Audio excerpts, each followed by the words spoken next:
Good morning. I think we have a lot of folks, I got a lot of emails that folks are going to be watching online today. You will see the majority of our participation through online. But what we will do is we'll get a hot plate and we'll want to put it in the camera to see what you're missing. Smell it. Can you guys smell it and taste it? We got some great speakers today. Roland Years, E-rate consultant, has been doing that for many, many years. He and I work together when we're the Radio ISD with the E-rate changes. And there's quite a few changes that he's going to talk to you about today. We'll have Caitlin with Roger Morris on Chapter 37, a little bit about security and audits and some of the things on the 37. Then we'll have our fire marshal from Harris County, and he'll enlighten us about some of the safety inspections that he does and what to do in order to comply.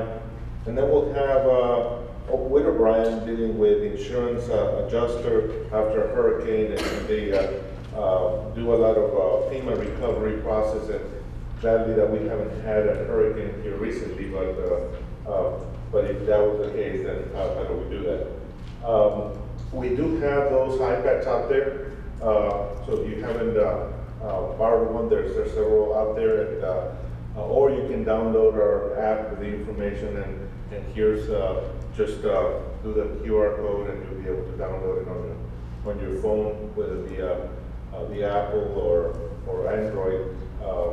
And I think some of you are trying to get the new Apple. You guys have seen that? Was there anything new on the new Apple other than the Apple 5? Is there any difference from one to the other than the size maybe? But I was hoping that it'll work by itself without having to tell it anything. But we're not there yet.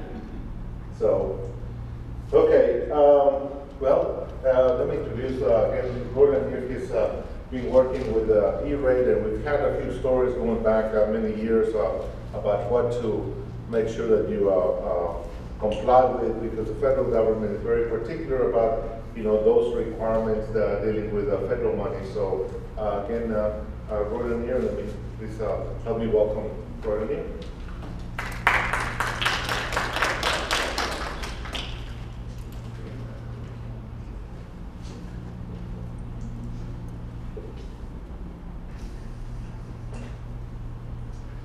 And remember, just looking to the camera. Good morning, folks. Good morning. Good morning. Well, E-rate as we know it is going to change. I've kind of changed the title. It's today, tomorrow, and the future. And future, who knows? It's blank right now. There's going to be major changes coming up in the E-rate program for the 2015 and 16 applications. And the thing is, we still have to do what we've done in the past, then we have to also apply what we're doing in the future, because as you know how the E-rate program works, it's a little delayed when you get your funding and things like that, so that makes it even more complicated where we have to, take care of two different areas. So I'm going to go through it, and if there's any questions, please let me know. Well, in the overview, again, we're going to talk about technology plans, and I know we're saying why we're going to talk about it when in the new round, technology plans are not required by E-rate anymore, but I'll touch base on that. We're going to talk about a little bit of the bidding, the Form 470, the bidding, vendor selection, contracts, pre-commitment and discount, document retention, and the new E-rate modernization order, okay? So I'm not going to totally focus on the new, because some of the new still blends in with some of the stuff that we're currently having to do in the compliance area. So, the technology plan, like I said, before it was a requirement, of course, by both TEA and, of course, by the E-rate program. But now the E-rate program says we don't need to know what technology plan any longer. That's starting in 2015. But the previous E-rate application, of course, it's still very much involved. So we're caught in the middle of doing several things from the old to the new, so we have to be careful that we don't omit something. It's better to have more than not enough, because the government is non-forgiving if you have too little. So, well, you should have known.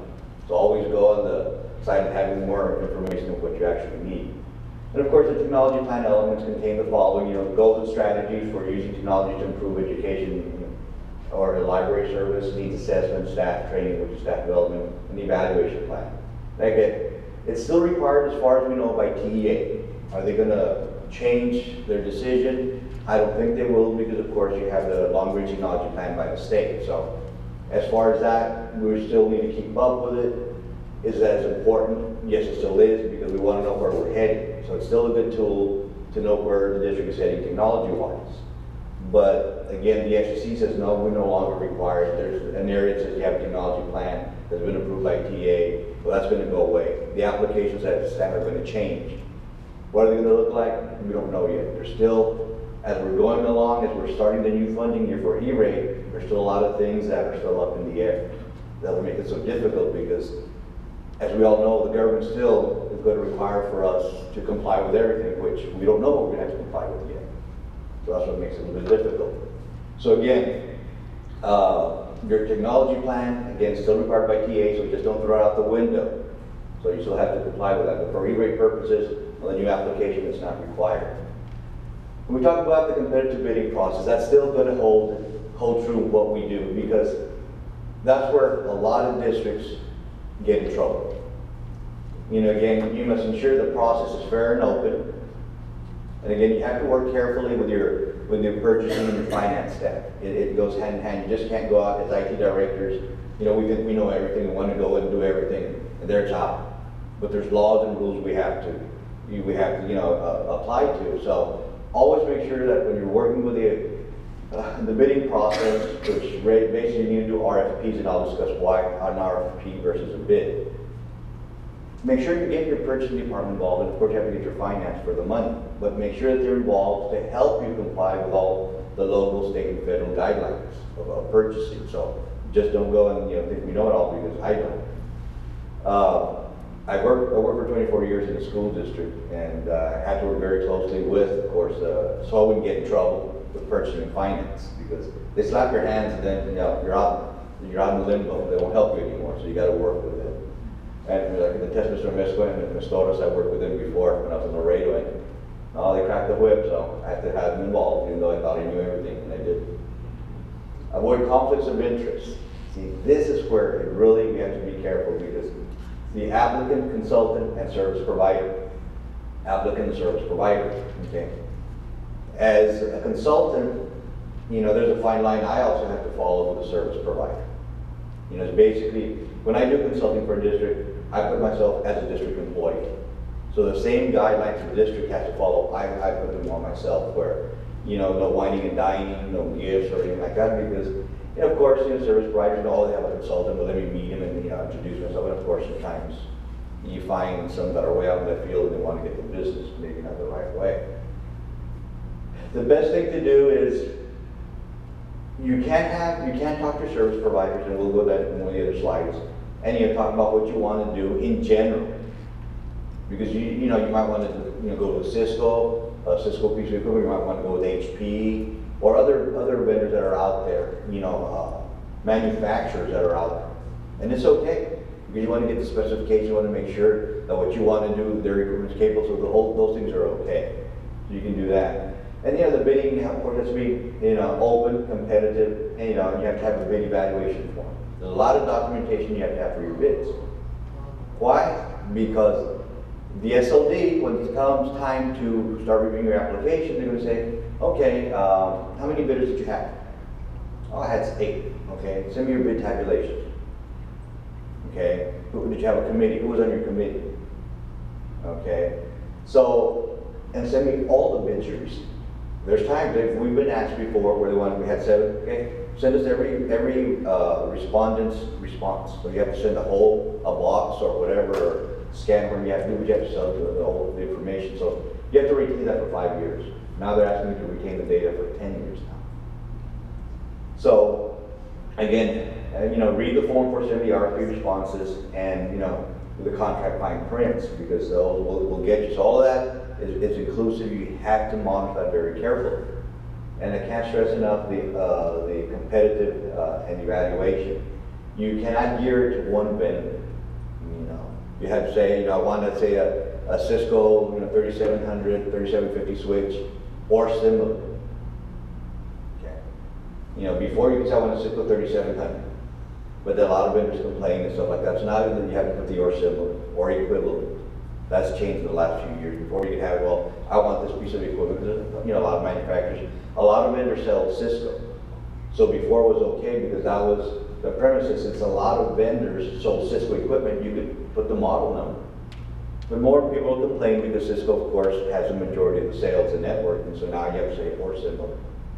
And that puts a burden now on us to decide, is it as similar, really as similar as it should be? That's when we really have to do our homework now, because someone's going to say, well, this vendor bids a Cisco 3750 now, someone is selling HP and they bid their switch.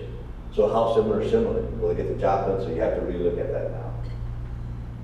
Okay, the Form 470 RFPs. Form 470, as we all know, or those that may not know, it's a federal government's way of putting out a bid response.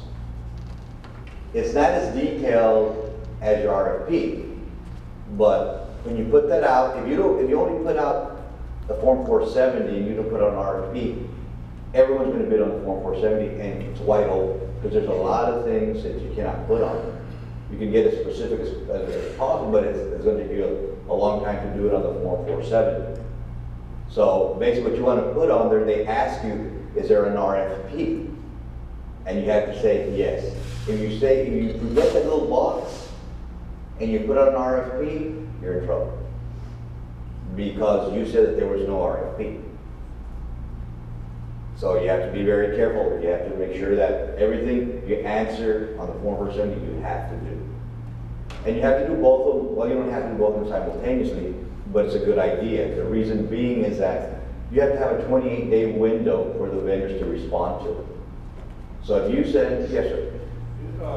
If you do a 470, and you don't do an RFP, is that ineligible? No, not necessarily. It's because the government says we're with a Form 470, they send it out. It's nationwide. All the vendors can see it online. The only thing is, it's not as specific as you'd like. Now, you may be violating your own purchasing guidelines, but then if you do an RFP, you can't go by the RFP anymore because you didn't check that box.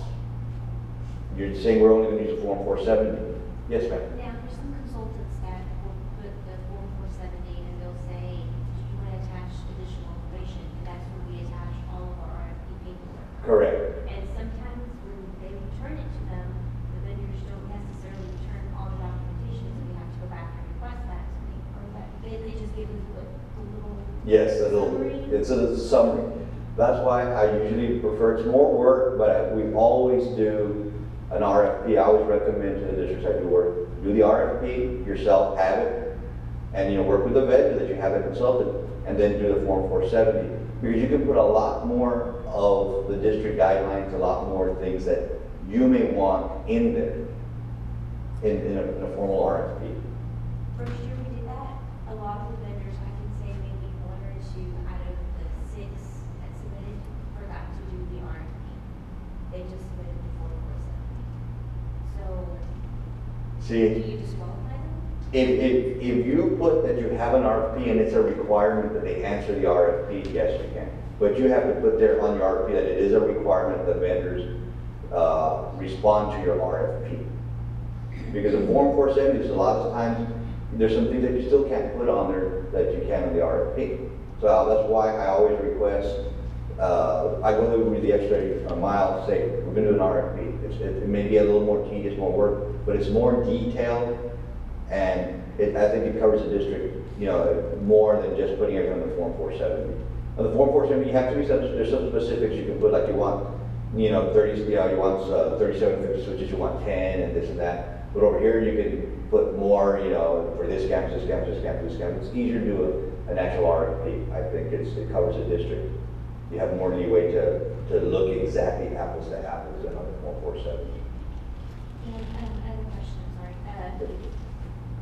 Normally, when we do our RFPs, we give an option to renew for year 1, 2, 3, for 2 or 3 or 4. It seems like we're bidding E-rate every year, so why even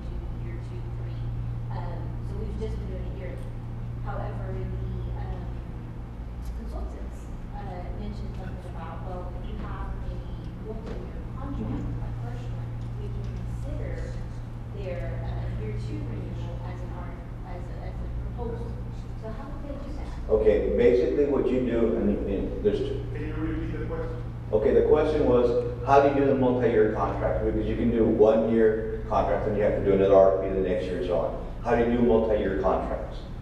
Well, again, on the form 470, you have to put that you're looking for a multi-year contract. If you don't put you're looking for a multi-year contract, whether you ask it on your RFP, it's void. You can't have a multi-year contract. If you may say, on your RFP, I want a multi-year contract, but on the form 470, you didn't specify. So the government's saying, no, you didn't say you wanted a form, because now the people that saw the medicine, there's confusion now. So you have to make sure that the form 470, you say multi-year contract, as well as in your RFP. And that's the best way to go, because you get better pricing.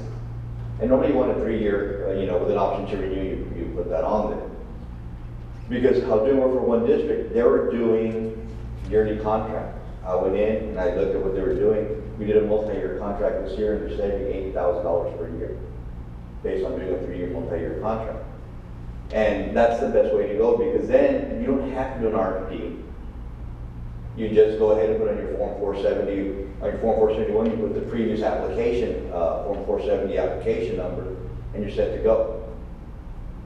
So there's more cost savings, there's less paperwork, and on your RFP, what you want to put on there as well, that after the 3 years, the district reserves a right to extend the contract year by year, if you so choose.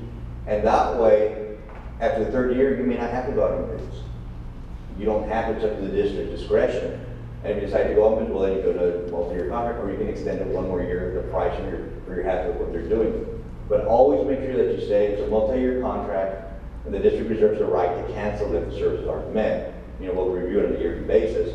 And after the end of the 3 years, the district reserves the right to extend the contract. It has to be there, and make sure that the contract you get back from the vendor stateside as well. Okay? Because that's very important. But I would recommend do the multi-year contract. But make sure it is checked off on the form 47. Because if it's not, then you can't do it. Okay, and again, I usually like to tell the districts, we submit these, the RFP and the form 470 the same day. The reason being, we post the form 470, we certify it, and then we post the RFP on our website. And you also have to put the website of the form 470 that your RFP is available here on this website. The reason we do it the same day, because you only count 28 days once. You don't say, well, I did this on this day, then I did this on the other day, so now which 28 days? So put them both at the same time, you only have to worry about 128 days instead of maybe 29 or 30 or 31, so you don't get confused.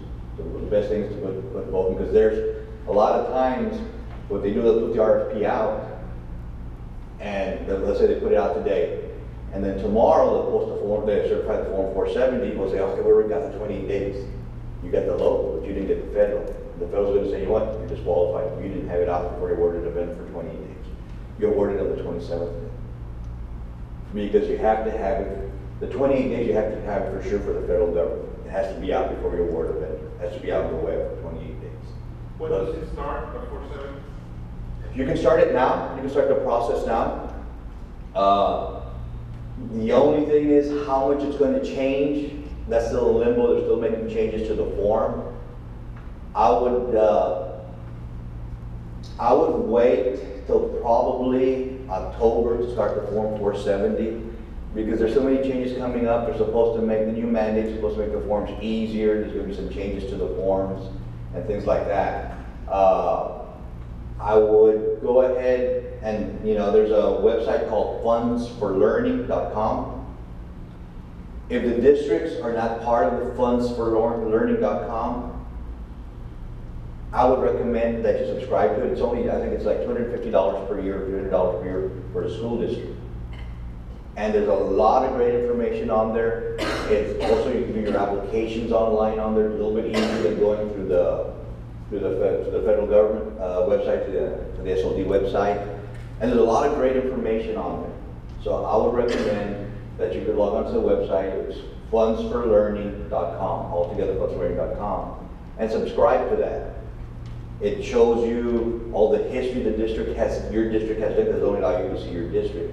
It'll show you all the history that you've done since the inception of E-rate, and it'll show you what's been paid out, hasn't been paid out. There's a lot of great information on it, and for the price, I think it's $250 or $300 per, for the district per year.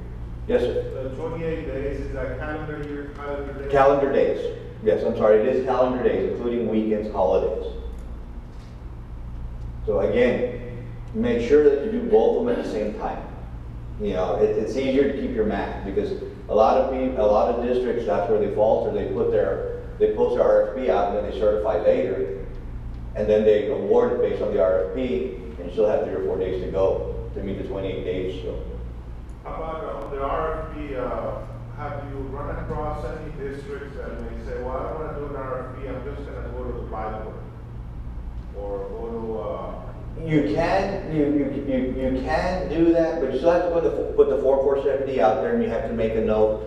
You explain what you're doing there. If the district has a contract and they bid it out, it's a fine line when you do that. If they bid out the product, normally what I tell the districts is get the information, call the SLD, because it gets a little tricky when you do that. Depending on when the product was bidded out, you know, to be part of the consortium and stuff like that, I would call the SLD. They have a 1-800 number. I would call them and let them know so they can give you, because there's some areas where you may falter based on the dates. So it's not a one answer, yes, you can do it. So I would just check on that, just to make sure. And then indicates any special requirements or disqualification factors. Because you know, if there's certain things the district says as disqualification, when you're going to do a major project, let's say you're going to do cable, you're going to do hardware, you're going to do an entire district over again, or a couple of campuses, how can the vendor bid on what you need if they don't do a walkthrough?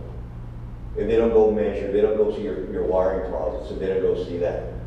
So one of the qualifying factors is all vendors must attend. It's a mandatory walkthrough. So they must attend. Those that don't attend, you can disqualify them. As long as you put it out there in your RFP, or you put in the comments of the Form 470, and you have, and the thing is on the form, then what you have to do, you have to put when you're going to have a walkthrough, what date, what time, and then you meet with the vendors. Like normally say, okay, we're going to have a walkthrough, the RFP's gone out, okay, a week after the RFP's out, we're going to have a vendor meeting at 9 o'clock in this building, and we're going to do a walkthrough. And then you say, okay, then you meet with the vendors, you give them an explanation of, oh, it's raining out there. Nice. Yeah, I just noticed that. What's that? My eyesight's going bad. That's a rain. So, you describe in more detail what you want, as long as you don't ask them to do other stuff that was not in the RFP.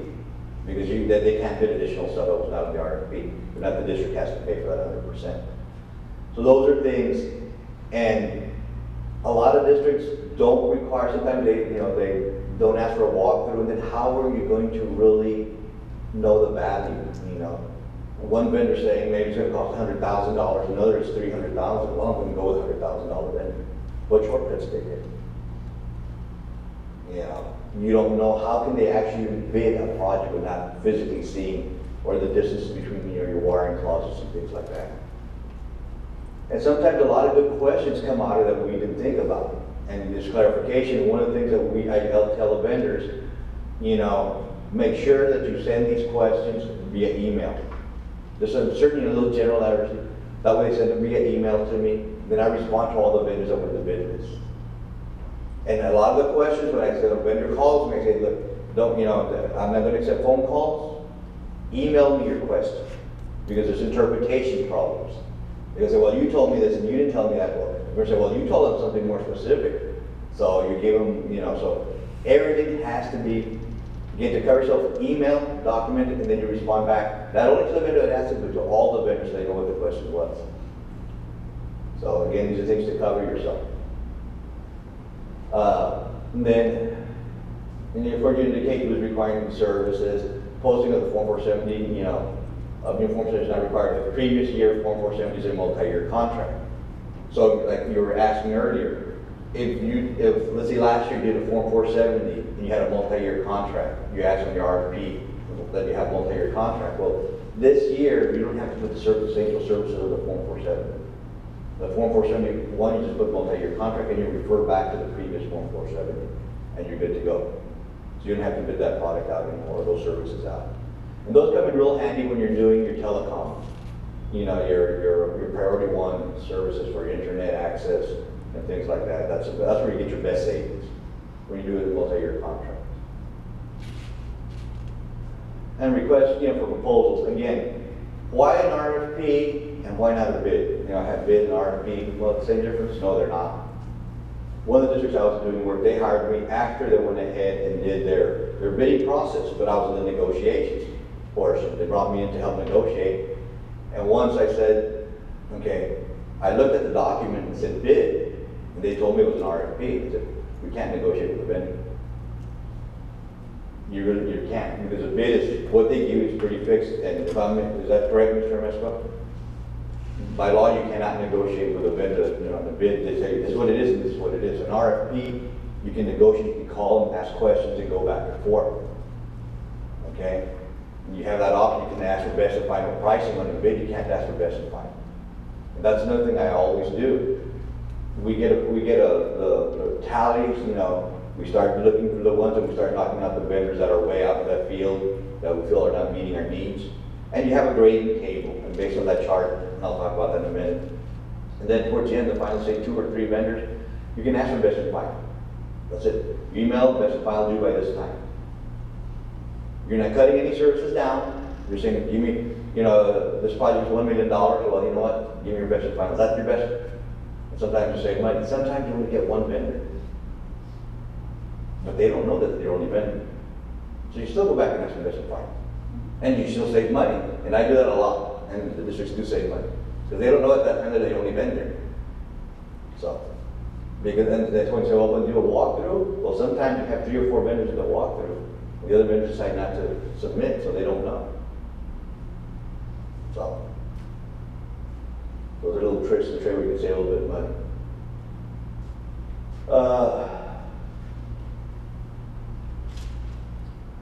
Again, you have to describe your project scope, location, and other requirements in detail. Especially if one of the things that districts leave out, and I've seen before, and it's hard to go back. When you're doing it at a campus, and you're saying we're going to put brand new cable in, and we're going to recable the campus, what do you have in the ceiling? The old cable. Well, if you just say we're going to replace the cable, the vendor's going to put their cable and leave the old one out there. So you have to make sure you want cable linings, you want that cost included. You want, let's say 800 new drops, Cat 6, Plenum radiator, whatever it may be, plus cable lining. Or plus removal of cable. You want them to remove the old cable. Because if you don't put that in, they're not going to remove it. So, you use the 70 RFP. So that means you're going to have to pay 100% of that versus, it's part of the cabling project, you pay, your 90% school, you only pay 10. That's just $1 for that. And that, you can have a whole bunch of spaghetti all over the rafters, all over the ceiling. That's something else you may want them to do. And you have to put hours of work. A lot of times a project, be very specific. You have to put the vendor may be required to work. Holidays, vendor vendor is going to be required to work after school is out from 4 to midnight. Because if you're doing a cabling project, you don't want to do it during the day, you have all the kids, a safety issue. So you can be very specific, because sometimes they're going to say, hey, you didn't tell me it was going to work out, there's going to be an additional charge. And what do you do now? You're going to have to get out of your pocket. Again, be very specific, because you don't want those vendors working there with the kids and going through the classroom. You want them to come in at 4 in the afternoon, or you decide what time, 4 to midnight or 4 to 1 in the morning. And then you say vendor must clean up after they leave the premises. You don't want ladders in the classroom. So you can be very specific, because some vendors will take it to you just say we have to take our equipment. So, and vendor will have to pay any damages that are incurred. Break the cookies, step in the file cabinets, because I've had that in the past where vendor just steps in the file cabinet and of course they dent it. To move instead of bringing the ladder, it's got, So you have to put the vendors responsible for paying for any damages. Again, sufficient detail. Cannot provide, I just, generic, they say, I want 10 switches. As an example, 10 switches. Well, there's tons of models of switches. As a vendor, I'm going to quote you the cheapest switch so I get my foot in the door. But it can't be generic, you got to be kind of specific. You want, again, E-rate tells you when you have your grading table, you have to give the most points to price. Does that mean you have to go solely on price? No. But the most points out of a 100 scale, you know, you say pricing is going to be 40 points. And you have other categories that equal 100. It could be 30, 20, you know, previous history with vendor, or, you know, whatever you may decide to select. And let's say this vendor, you know, comes at 40 in the price, but on the others, when you do research, they don't meet up. So they end up getting, let's say, they end up getting a score of 80, and the other vendor got a score of 85. And that's the vendor that you're going to select. You can go with a vendor of 85, even though he was a little less expensive, but you have to have the documentation to support that. And the SLT will be fine. They'll ask you to see the documentation. They'll be fine. As long as price is the #1 factor. But sometimes cheap is not the best. Again, the evaluation process should be clearly documented, and the documentation must be maintained and retained, you know, because they're going to ask you for it. So you're going to have to send it to them. Include ranking chart to support vendor selection. Like I said, the ranking chart, you have to have it. Okay, vendor selection, retain the vendor selection documentation. Winning and losing bids, correspondence, emails, memos, bid evaluation documents. Any emails that go back and forth that you send to the vendors, make sure you keep them in a binder. At the end, print them all out, keep a binder by year, or scan them in and keep a folder by year, whichever way you prefer, but make sure you have everything in one location so you can go to it right away. Because if an auditor comes in and you're hunting all over the place, it's like, hey guys, one of the things here it tells you, keep your documentation. Purchase orders, packing slips, inventory lists. Because when they come and do a physical audit, they're going to say, okay, you ordered all this equipment for these campuses. And you said, okay, we're going to go to campus XYZ. And you put the equipment by closet. Okay? I want this equipment. They're going to go and say, okay, let's go visit the closet. And they already have a sheet of what you ordered. Okay, you said you had, you know, a router, 43750, some wireless access. Whatever matches. They'll go up to wire closets. Bless you. So make sure you have everything well documented. You have inventory that matches where everything's at. And my recommendation is to have several E-rate years. Whenever you get something that's E-rate, put a little tag, E-rate, and put funding years. You know, that way you know, okay, this piece of equipment belongs to, you know, E-rate round 12 funding years, let's say funding year 10 as an example. So it's easier to keep documentation of which round you're in, and what you can replace. Cost effective, winning bidder, price must be the primary factor when selecting the most cost effective solution. Other factors including price factors can be considered as well as, but they cannot, you know, be weighed equally or higher than cost. You know, free services, you have to be very careful with that because you can't use E-rate to get free things, ineligible and eligible. With E-rate, there's an eligible list of equipment that falls under the E-rate category, and there's ineligible equipment. Which you're saying we're not going to fund that. You pay 100%. But you have to be very careful because cost of eligible goods and services cannot be inflated to cover free items or services. That has been done in the past. People have gotten in trouble and gone to jail for that. They say, you know what? I need this equipment, but we have to pay 100%. You know, so I say, hey, you know what? Over here, this is ineligible. This is eligible. You know, I'll inflate it so that will cover the ineligible costs. You're set to go. I can do that. Oh yeah, let's do it. When you're audited, you get to see. First of all, the district's going to lose all the funds. You're going to have to return the money. Someone might go to jail for it, and people have gone to jail for this use of E-rate. So you have to be very careful with that. Contracts. The contracts should be signed and dated by the applicant prior to the Form 471. The Form 471 is saying, okay, I selected my vendor already, went through all the bid tabulations, and now I'm actually putting the vendor and the cost of everything on there. It's another form. Well, the contracts have to be signed before you send them. Because how can you send something when your administration, the board, the superintendent hasn't signed the contract? How can you tell that that's something you're going to go with this vendor when there's nothing signed? That's where districts have lost money before. But when they say, sometimes they say, you send us a contract for the services that you just applied for, that just awarded. Okay. Okay, you see, you awarded it, you did the Form 471, let's say today, September 12th, and they're asking you, would you sign the contract September 15th? You sign it after, that doesn't sound right, so you know what, you're gonna lose a fund, you don't qualify. So make sure that the district signs them prior to submitting the Form 470. We have a story about that, though. Yes. That was an interesting, well, Mr. Amesqua. Well, we have some December, we have real bad handwriting. Okay? When you sign one of the contracts, and we submitted this, they denied us because it was just out of contract. What do you mean it's out of contract? We signed it, and I think it was, what was it, a 2 or a 5 or something? A 1. The way to do a one. The way he did the 1, they said it was out of, he filed it out of, so we had to go back and forth and get it certified. We had to appeal it. We won the appeal, but the writing, the date that he put on the signature of the contract was not legible enough. So they said we're out of window. So we had to go through the appeal process. We won the appeal, but we still had to go through a lengthy process to get it done. So that's how picky they can get. And we were like, wait, what happened? Everything was in check. But evidently, the person that read it said, if I sign up, denied. Also, the very first E-rate was, we got it denied. Okay, and I'll tell you that story real quick. We went to the board to get it approved before we sent it off. Well, I know we didn't have a quorum or there were some questions, so the board tabled it. And we were in plenty of time, so we had to wait for the next board meeting, so we had to overnight, to get it within the window. Back then, that was our first E-rate application, which was 17 years ago. And most of it was on paper.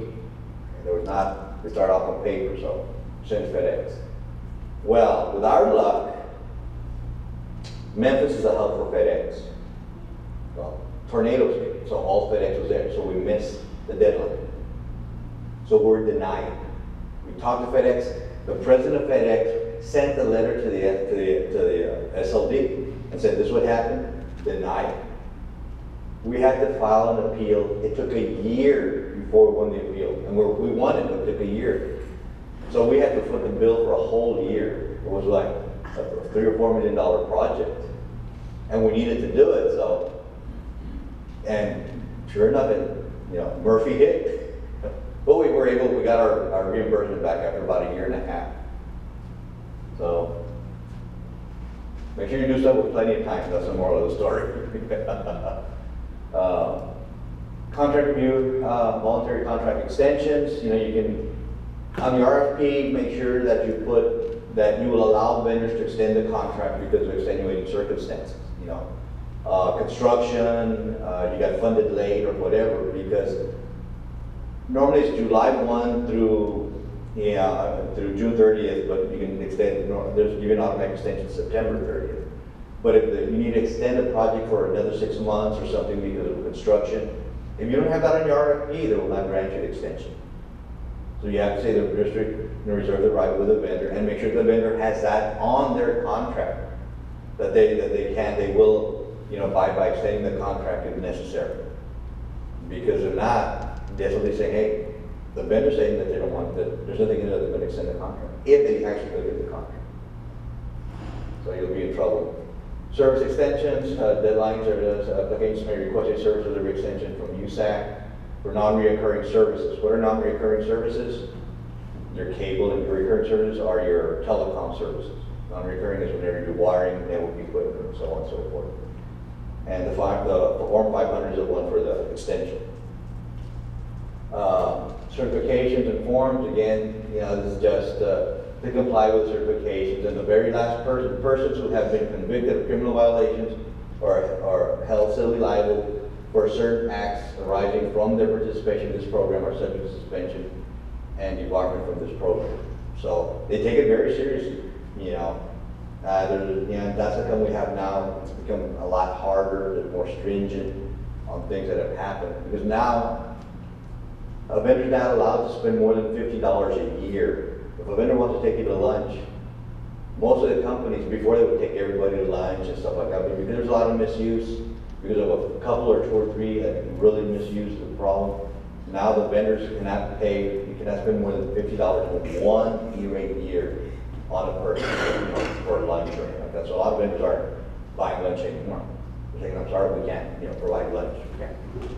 So it's changed quite a bit. The document retention. Well, you know, it used to be 5 years. Well, still from this past E-rate, which is, you know, the one we just did last year was 5-year rate. But now, going on to this coming E-rate, year 15, now you have to retain the documentation for 10 years. So it's going to be kind of hard because you're doing two different things now for you know, from last year previous and now from this year forward. So and again, it's up to you how you retain it, but as long as it's there if you need it, if you have auditors, because they will come and they'll ask you. You know, I had, you know, the auditors come and sit in front of my desk. They were there for 2 weeks. They came in from Chicago. And at first they tell you, send us all these documents. And then when we get there, we want all these other documents. So, you know, purchase orders, packing slips, they ask for everything. Okay, here's the fun stuff. E-rate modernization order. Okay. You know, the last couple of years, I don't know if everyone knows about priority 1, priority 2 funding. Priority 1 is your telecom services. Priority 2 is your equipment services, your equipment and cabling and stuff like that.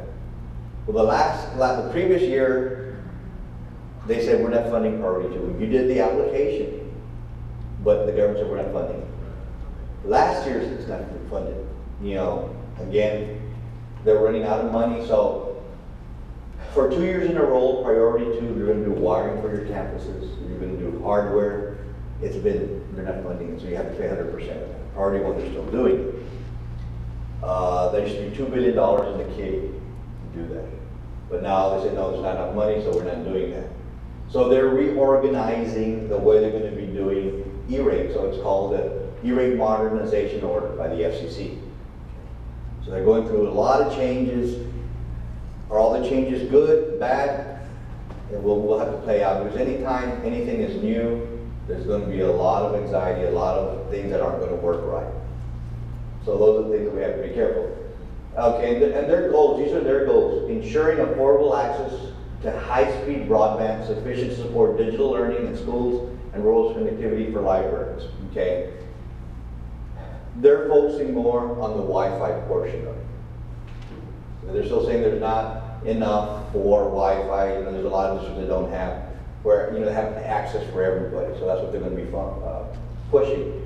Again, their second goal is to maximize cost effectiveness of spending for E-rate supported purchases. You're going to look at your purchases even more carefully now. Whatever's in your applications, they're going to dissect. You thought it was a long process before. I think it's going to be longer. You know, even though they say it's not, but we'll wait and see.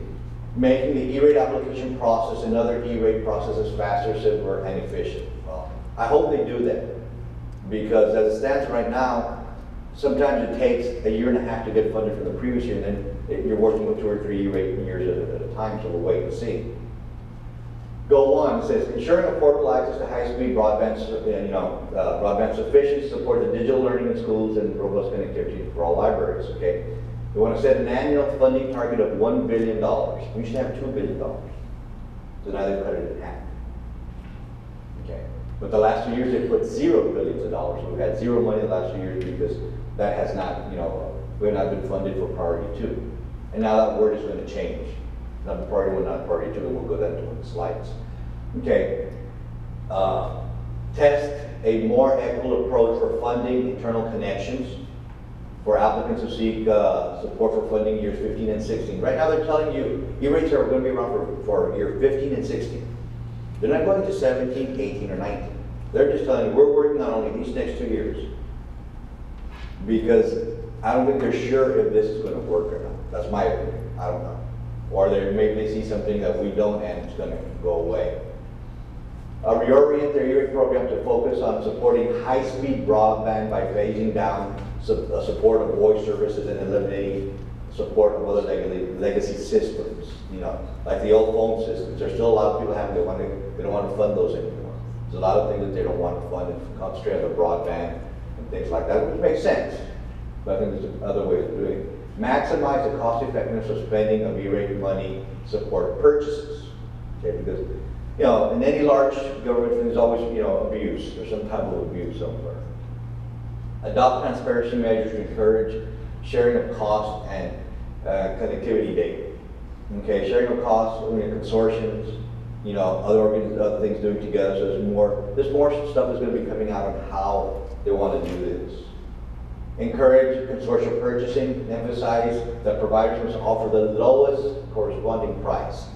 So they're going to put a big burden. I see them putting the monkey on the vendor's back. You know, hey, you know, bring down the cost. You can afford to bring down the cost on connectivity, on Wi-Fi connectivity and stuff like that, because, you know, it can be pricey. So they're going to be telling the vendors, we're going to be looking at it, and if we feel that the district may want to go with XYZ company, and we feel that you're high, we're not going to award it. So, and that's happening in those areas where there may be only that one vendor that has a market. And you don't, you know, they're in rural areas or way out there somewhere, and only one vendor has a market, so they're charging an arm and a leg. The district can't go anywhere else. I think they're going to try to hit some of those. Goal 3, you know, make the E-rate application process, another E-rate process faster, simpler. Streamline the application process.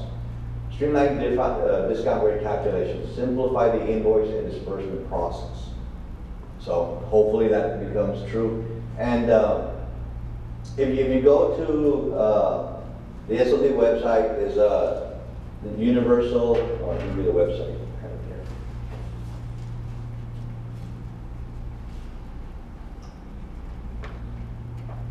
I think it's memorized by now, but with modern technology, you don't even memorize your phone number anymore from that. So I just go to favorites and it takes me there. So I tell you, modern technology is good, but it's bad at the same time. You know, you become lazy and you forget a lot. At least I forget a lot of things that, you know, I used to know now. Then teaching your kids your phone number. I don't know, Dad, it's just there on the phone. That's what modern technology does. Okay, www.universalservice.org. If you go to there and look at the modernization order, if you click on that, there's more meat. You know, I don't have the time to go into all the detail, but there's more detail. Again, it's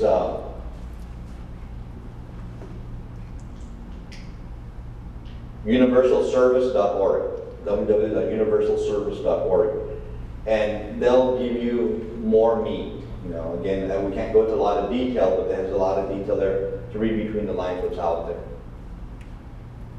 And there's going to be, if you decide to become with the Funds for Learning, they have webinars, and they're going to be really hitting on this.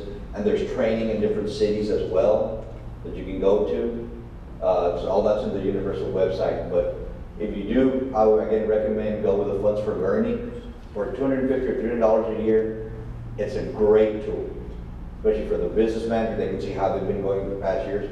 For the IT director and things like that, it's a great tool. And there's also, you know, a lot of information that comes out, and there's changes. There's a lot of webinars. I highly recommend that. They're going to create a tribal consolidation, training, and outreach programs required for providing all universal service forms initially to USAC, directing USAC to adopt additional measures to improve administration of the program. So the FCC is saying, hey, USAC, this is the one that oversees the E-rate program. So, you know, you have to do something about the documents, you have to do something about the forms, you have to streamline, make it easier for the users.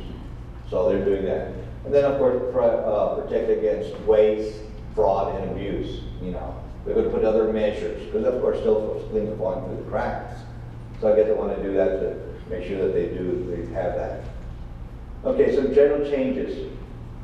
Changes existing priority funding nomenclature. Remember I said priority 1, priority 2? Now, we can't use priority 1, priority 2. It's category 1, category 2. Okay.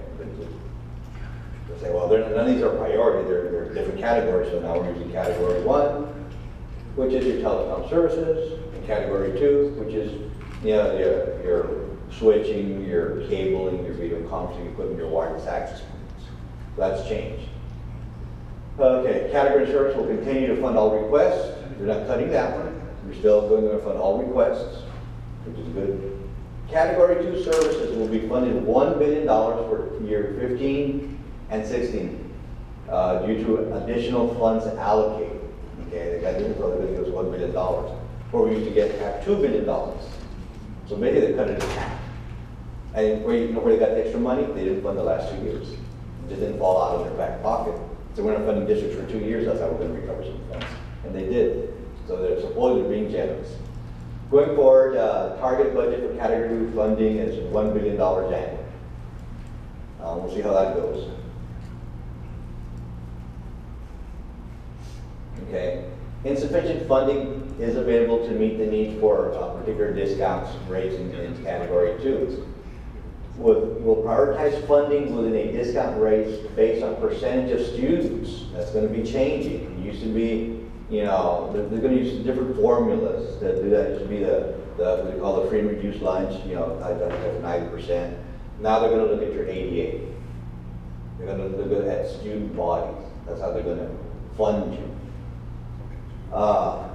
Okay. Change the top discount rate category 2 services from 90 to 85%. If you're 90%, you're going to be now, you're going to get 85% instead of getting a discount of 10%, you're going to get a discount of 15% now. So you have to pay 15% more, 5% more. Applicants that would have been eligible for discounts of 86 to 90 will now be 85%. And those that are below, and there's money left, they get funded. If there's no money, they may not get funded. That's the way it works. Schools and districts that see category 2 funding during funding years 2015 will be eligible to request E-rate discounts on purchases of up to $150 per discount per student of category 2 services over a 5-year period. So it's changing, and again, I would recommend that you go into the website, the Universal Fund website, look into that, and they're going to describe more into it, because the way the funding mechanism is going to change. The libraries are going to get $2.30 per square foot. That's how they're going to determine the funding for a library. And before, remember, before we could do things when E-rate started, every year you could redo a campus if you wanted to. Then it changed 2 and 5. So you could do a campus or a district. You can do it twice within a 5-year cycle. Now you can only do it once within a 5-year cycle. So there's more planning now. And again, one of the things you have to look at, and one of the things that usually happens whenever you have construction going on, renovation, always get your IT staff involved. Because at the end, it's like, oh, well, you guys need a cable that, do it an E-rate application. But we're rated, it's not funded, but we're going to open this day, we're going to get the money. Always include your IT staff, or the person that does E-rate and your IT staff, or the people that are going to be in charge of the construction process. They go hand in hand now. Because how are you going to you're bringing a brand new campus, are you going to include all the technology in the bond? A lot of times they don't. Or however, the renovation, it's not coming out of local, you're going to include all the equipment, all the cabling, or what might happen. If E-rate can pay for it, have E-rate help you out. And now more than ever, when you have a 1 in 5 years, so you have to work very carefully with that part of your organization to make sure that you want to maximize the funds. You don't want the district to pay all of that. So work with them, they have to work hand in hand. And a lot of districts, IT becomes an afterthought. Oh, we're going to be ready to open up in a couple of weeks. We need to go cable it. Okay, where are we going to get the money to cable it? Well, that's IT's problem. No, it's not. We don't have money. So we have to bring an IT into those kind of conversations. Here you go. Library systems and libraries that seek category 2 funding is funded again years 2015 and 16. They're going to go $2.30 per pre-discount per square foot over a 5-year period. And again, there's a lot of detail into that. I recommend you go back and look at it, because we've been talking a couple of days on this, and yet it may change tomorrow. These are things that they're talking about they're going to be doing, but there's still a lot of blanks that are out there for the end user. Basically is just let's go do the application process, do the way you're going to do it, but you need to start reading up on the funding portion, how we're going to do that in the background, but don't let it hold up the application process. Continue to do that. Applicants will be required to seek support of priority service on a school-by-school and library basis. The school district will use a single district-wide discount rate. Okay, because before you could use a discount rate, because you had some districts that that they had some campuses that were 90% district-wide, they wouldn't qualify. So you would do a campus and get them funded, and the others didn't. Now, it's a district-wide funding mechanism. It all falls into one pie. Library systems will also use a single library-wide discount rate. There's a couple of things that I didn't put in the chart that I wanted to just go real quick here.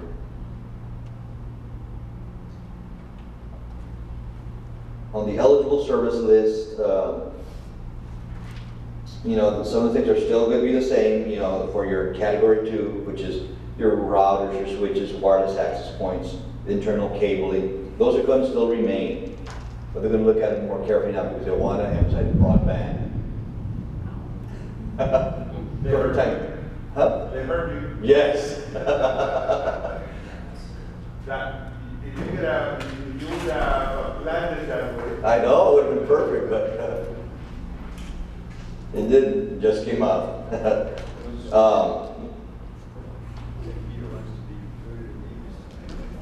Basic maintenance, they are going to, it's going to be eligible, but of course to service only certain pieces of the equipment. A lot of legacy equipment when it comes to priority 1 stuff, they want to like the phone systems, the old phone systems and a lot of stuff with dial tone, things like that. They're going to be slowly removing a lot of your legacy systems. So they're going to be, you know, not funding those.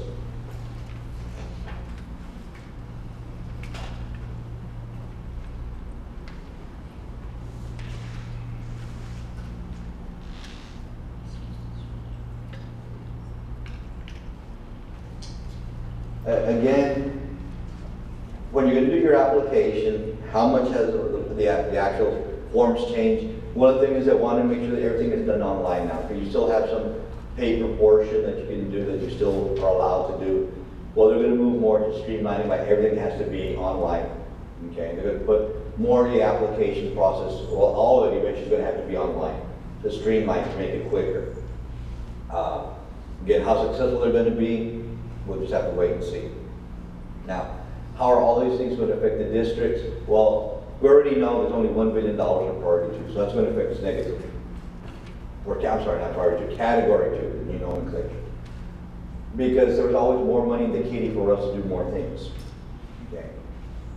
Now the funding from 90%, where we'd get, you know, we'd only have to pay 10 cents of the dollar, we would pay 15 cents of the dollar. And now they're going to put in a new formula of $150 per ADA over a 5-year term. Now, how all these are going to come into play, you know, again, we're going to have to really start looking at things to look at, where to go to look at, you know, funds for learning. I strongly support that you all sign up for that. I don't get any money off of them, but it's a great tool for districts. They have a lot of webinars, and especially now with the way E-rate's going, the finance people, you know, have to really understand the funding mechanisms and how it's going to affect the long term. And the planning, because now if it's 1 in 5 years, whatever you do, you have to plan out. These funds are going to affect me for 5 years. On the 6th year, I can redo now something. So planning is going to be very important. And you have to make sure all the players come in, include, you know, your plant facilities people for construction, or whoever's in charge of that. Of course, your finance, your purchasing, and your IT staff. All of them have to work together because now there's so many changes coming up. If you leave one of those components out, it could be detriment in the long run for the district. Because now it's, before the planning was necessary, but not as tight. Now, you cannot, you know, everyone has to be talking to each other to have a successful E-rate year because of the way things are going. So I can't stress enough about the planning. Go to the Universal Service website as well. They always put stuff out there. There's some stuff already on the modernization order, and there's a lot of detail that you want to look at. Again, I didn't go to all the detail because it would take a long time to go into it. We don't have days to stay here. I think the insurance would let me stay here for a week or two. Yeah, so it's just a few hours, a couple of hours. But again, utilize it. Follow the rules so you can get your hands slapped. The competitive bidding process versus, actually bidding with RFPs. Multi-year contracts is a way to go. The district saves money. And if you want to try it out, see, okay, when you do your RFP, say, I want different options. Let's say I'm going to go for a 500 meg pipe to the internet. Okay, I want option 1, a 1-year contract, option 2, a 3-year contract. And look at the price difference right there. Because one district didn't believe me. They said, no, we always have gone with a 1-year contract, but the board doesn't want us to go with the 3-year contract because it's too long. Said, okay, we'll do this in the RFP this year, which was last year. We'll put your 1 year, and we'll just have it as an option, and then the district decides. When the board saw the figures, they said, how come we haven't been doing this before? In 1 year, they saved $80,000 just by going to a 3-year contract. And that's $80,000 per year they're going to be saving versus a 1-year contract. So, and that's a good question you brought up, ma'am. It's it's good to go. It saves you a lot of headaches when you're doing the application process, and plus the money savings is there. Because the vendors say, hey, you know, I'm investing in this district for 3 years so I can afford, I'll recover my construction costs, I'll recover my costs over 3 years versus over 1 year. So that's something that you have with 1-year contracts. So, and be very specific on your RFP if there's going to be disqualifying factors, like vendors must attend walkthroughs, things like that. So make sure, and that if they don't attend, they're disqualified. Make sure that it's on your RFP, that you let them know. Okay, because those things are important. If you don't have it on there, you can't disqualify the vendor. And again, my thought process is, how can a vendor bid if they're not there looking at what they're going to bid on? If they're not going to look at the premises. They need to be there to look at the premises too. That way you get accurate bidding, and it's easy to compare apples to apples as well. Because if you, like this example with fiber, you say, well, okay, I'm going to quote a 6-strand fiber, you want a 12-strand fiber. You know, it's how some people may not know the difference. And the guy with the 6-strand, and it's so many feet, it's going to get the bid versus what you really need. So have them walk and make that as a thing like that. And your grading table, have that, how you're grading your vendors. Have a committee there that was there, have them signed, that way you know you have a committee already in there. So all the documentation is important that you have. That way, if there's a question, if a vendor's not happy, here it is. They complain to SLD, here it is, I have all the documentation. And you can't go wrong with that. It's better to have more than less. Because if it's less, you can't have more anymore. It's too late. So always have more than less. I guess that's it for me unless there's any questions. If not, I'll be here. If you have questions later on, you want to ask me. I'll be around for a little bit longer. Thank you for your time.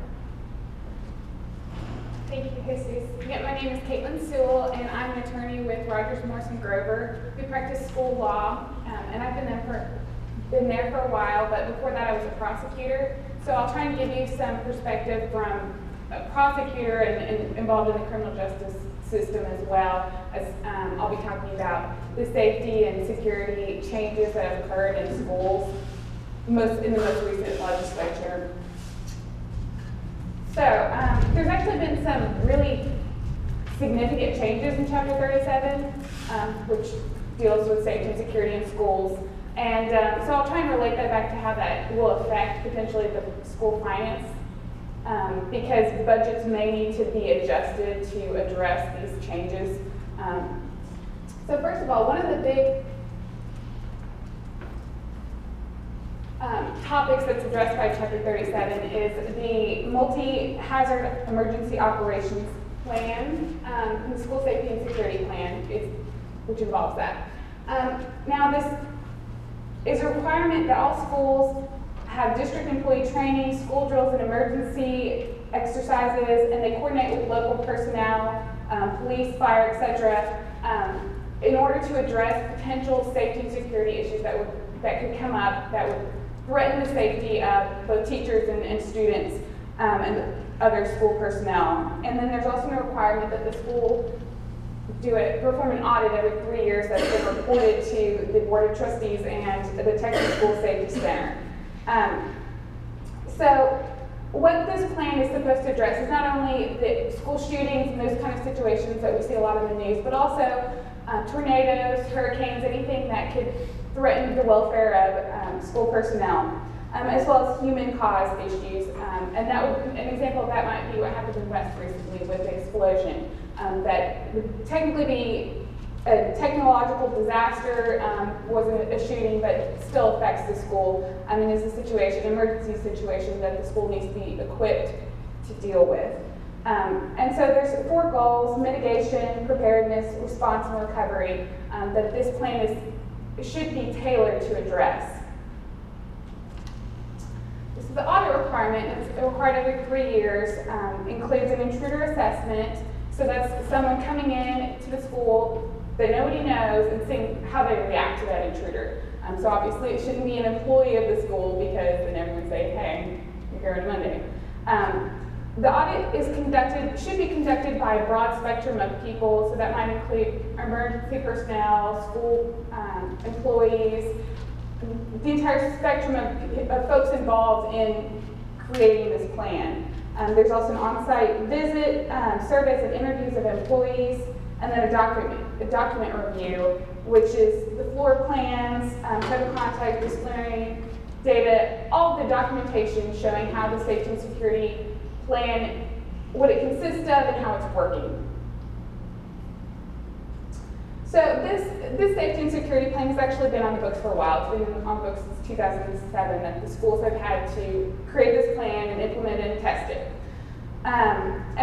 So they've already had to submit an audit, got the 3-year requirement, and the audit includes demographic information, concerns. It identifies useful documents, and then has a summary of how the plan's working. So after the Sandy Hook's tragedy recently, the Texas legislature said, pop quiz basically, all schools turn in your plans, your audits, and let us see how they're doing.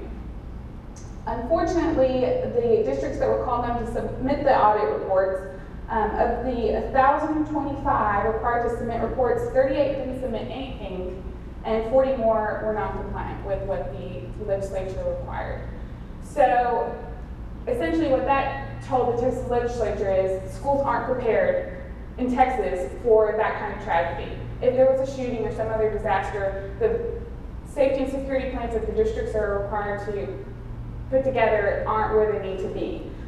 So the newest change with that is that Chapter 37 has included a new certification program. And so this is supposed to be developed by the Texas School Safety Center, which is put on by Texas State University, and a school safety task force. That's a group of various Texas Division of Emergency Management, Texas A&M Engineering Extension Service, and other groups. And this safety task force is supposed to get together and do research and try to come up with ways that we can improve these plans and hopefully tailor them to best address emergency situations that would arise. And so schools that are designated as safe schools are those that have adopted and implemented a multi-hazard emergency operations plan I was discussing earlier. That includes security of the facilities and grounds, communications with parents and media, and an outline of safety training. Because really, obviously the important thing here is that not only school district employees be trained in the plan and how to implement it, but also the entire community is involved. Because if there is, for example, a shooting, you're going to have emergency personnel responding to the scene and also parents and media involved that all need to be combined in this plan so that it's most effective to address all areas and keep the safety to the utmost, and also inform everyone that's impacted by the disaster emergency what's going on. And so there's also, these schools are required to do annual drills of school lockdown, evacuation, weather, reverse evacuation, shelter in place, in order to be designated a safe school. So since this was just implemented in the most recent 2013 legislation, all of these audits were due in September, by September 15th. So we should see schools who have been complying with this requirement get this new designation as a safe school. So that may be one area that school districts start focusing a little more of their budgets to implement this plan, improve the plan, and the audit process to make sure that they're certified as a safe school in Texas. Okay, one of the big changes that's interesting is School marshals are now allowed in school districts around Texas. And this is a school employee who is appointed by the school board, and one employee per 400 students. So if it's a large school, there may be a few of these on campus. And it's a person who holds their CHL, has been trained to be a school marshal, and has passed a psychological test. And this person can be reimbursed for doing this training program. So it could be somebody who didn't have their CHL beforehand, that was chosen by the school board to be the school marshal, and then that person would go through the training and assume that position on campus. So, and the idea behind this, from a public policy perspective, is going back to Sandy Hook, there was a delay where the only people on campus were school personnel. There wasn't, police hadn't gotten there yet. There's at least, from what statistics show, a 5 to 10 minute delay before emergency personnel can get to a school if there's a shooting or stabbing or some other kind of emergency. In rural districts, that might be as much as 45 minutes. So you have people who have no training in law enforcement that are having to deal with a classic law enforcement situation, and they're just not equipped to do that. So this school marshal is someone who's on the scene, who is intended to address that situation, hopefully stop it, or at least abate it to some degree until actual trained law enforcement can arrive at the school and take on the situation from there. So the school marshal has a training program, like I mentioned. It's 80 hours, so essentially 2 weeks of training, a crash course in law enforcement. Strategies for preventing and handling school shootings, legal issues, when can they draw their weapon, what can they do with it, how can they make arrests, that sort of thing. Effective law enforcement strategies, techniques, improving their efficiency with the handgun. That individual will have to go through a practical training course in order to get their CHL, but this is on top of that, because the CHL requirement is fairly limited. And right now, there are 2 areas that are offering this training. Tarrant County College District offers it, and Alamo Area Council of Government. So this is already in the works, and people are going and getting trained to be school marshals. They also need to be psychologically fit. This makes sense because you don't want somebody who's a school marshal and there's a shooting, but under this extreme pressure of the situation, they can't perform, they can't address it, and they freak out or just aren't psychologically fit to assume that role. And so this test is developed and administered by the Texas law enforcement, and essentially this determines if they're psychologically fit to assume that role. So a couple rules for their weapon. A school marshal can even carry the weapon on their person if they don't have daily interaction with students. As a practical matter, pretty much anybody who's going to be appointed as a school marshal will probably have frequent interaction with students. So the rule applicable there is if the marshal does have regular contact with students, then he or she can keep the gun within easy reach. So that might be for a teacher in their desk drawer, even locked in their desk drawer. So, and actually this is a little concerning that person needs to be very diligent in keeping that drawer locked so that you don't have students taking the weapon and creating the shooting that the marshal is there to prevent or to help with. The handgun can be loaded even locked in the drawer, but the handgun can only be loaded with frangible ammunition, and that's ammunition that when it hits the target will break apart more easily than normal ammunition. So the idea there is if the school marshal has to shoot, or if, God forbid, the weapon gets in children's hands or some other hands, if the target's hit, there won't be as much damage. So maybe if there's a shooter, shoot him, he's incapacitated but not killed. Now, the school marshal can only access their weapons if it would justify the use of deadly force for safety or protection of others. So again, this is extreme circumstances that the school marshal would ever draw his weapon, and very limited circumstances only until law enforcement can get there. School marshal will keep their license as school marshal for 2 years, and then it stays on until their next birthday. So, for example, if the school marshal was licensed in April, but his birthday is not until October, it would go 2 full years and then another couple months until his birthday. If the CHL is suspended or revoked for any reason, for example, if a CHL would be suspended or revoked if the marshal went into a bar carrying. Then if it's revoked, then he automatically loses his school marshal license as well. He can be removed from that position by the school board. He could still remain an employee, just be removed from the school marshal position. He could be terminated altogether, in which case he wouldn't stay a school marshal. He can just keep coming to school with a gun. So those are the situations that school marshal position would end. Some of the powers and protections. He has all the authority of a peace officer, which is good if there's an emergency situation and the person handles it appropriately. It can be bad because this person, again, only has 2 weeks of training in law enforcement, plus a CHL, which is not a lot of training in the grand scheme of how much law enforcement emergency personnel usually have. So again, they're only supposed to act as necessary to prevent or abate an emergency situation. Importantly, the school marshal's identity is kept confidential. This makes sense because you don't want a school shooter coming on campus and knowing who to target first. And so the individual's identity is kept confidential from everyone except if the school has police on campus, the chief of that police would know, the director of DPS knows, the school board obviously knows the identity, and local law enforcement chief also is notified of the identity of school marshals. Okay. In addition to school marshals, there's new safety training for school personnel that have their CHLs.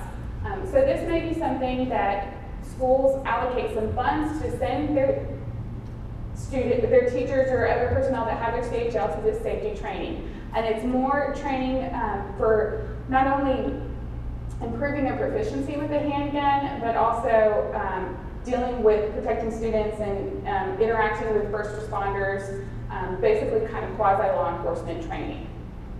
How the legislation is geared, it addresses more the training to put on one of those training courses. So as you see, to become an instructor, you have to have a 15 to 20-hour DPS course on these different aspects.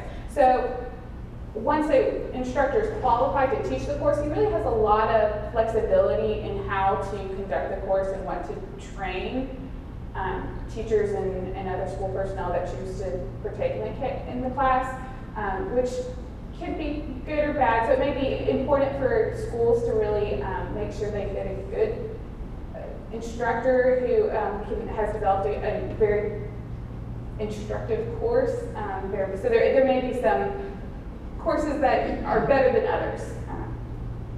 So that's just something to keep in mind. Now all the school marshal and new gun rules with respect to schools have already been implemented in school districts in Texas. I don't know if y'all caught it, but Argyle ISD actually even posted a sign in their front lawn of their school that their staff are armed and they use whatever force is necessary to protect our students. So this is happening, and some school districts, at least here in Texas, are embracing it and sending and designating school marshals and sending them to their training. And this isn't just Texas being gun-toting folks that we are. Other states around the nation have also implemented similar laws that are allowing certain employees to be armed on campus, and that includes South Dakota, Oklahoma, Kansas, Arkansas, Tennessee, Alabama. They've all implemented similar laws. So there's also some changes with what weapons are allowed on school property.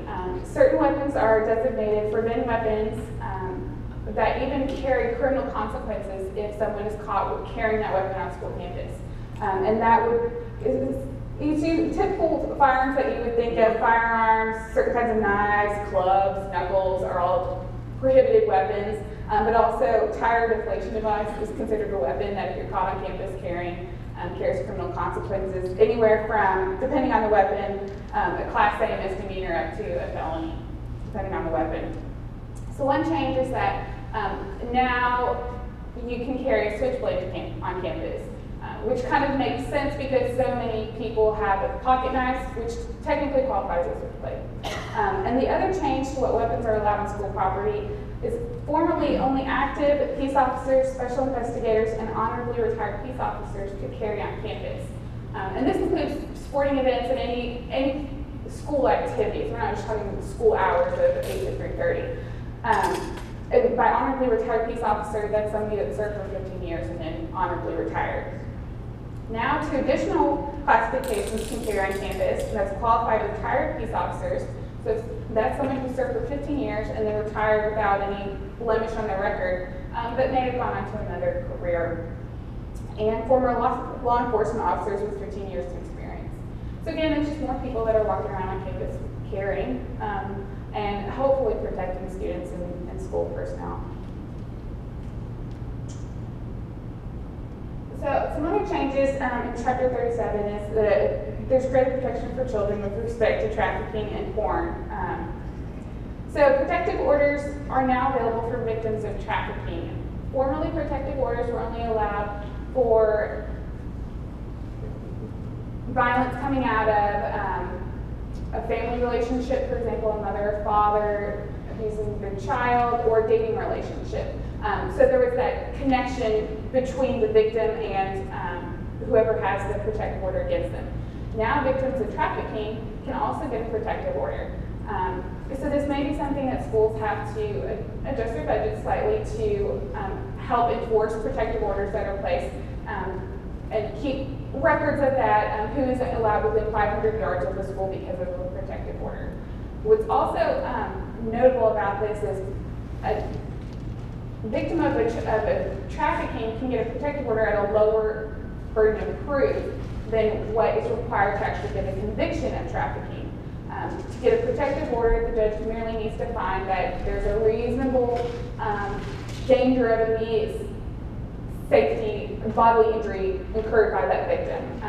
Versus, of course, to actually be convicted of trafficking, you have to prove beyond a reasonable doubt. So potentially that is a lot greater protection for child trafficking victims. And that has been an issue, increasing issue around the nation, and even Texas, there was an issue not that long ago in League City with child trafficking.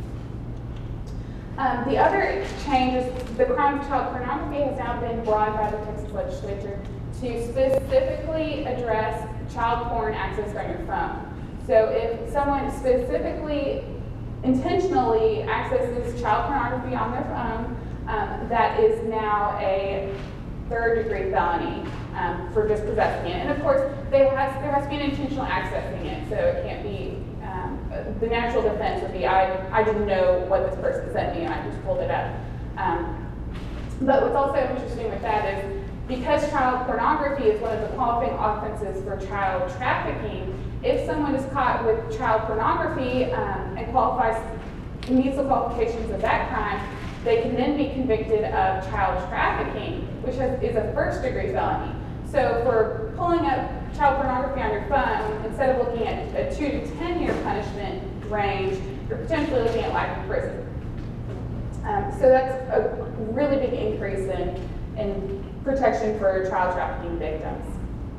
Okay, one of the big changes in that Chapter 37 addresses, and most recently, is school offenses. And these are Class C misdemeanors that children are convicted of.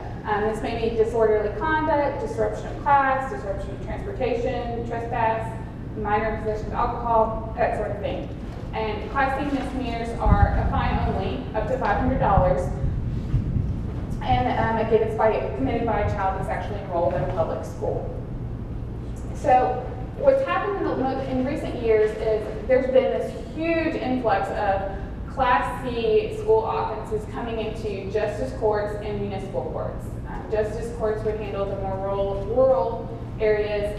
If the school district's inside the city, then it would be handled by a municipal court. Potentially, there's two causes for this.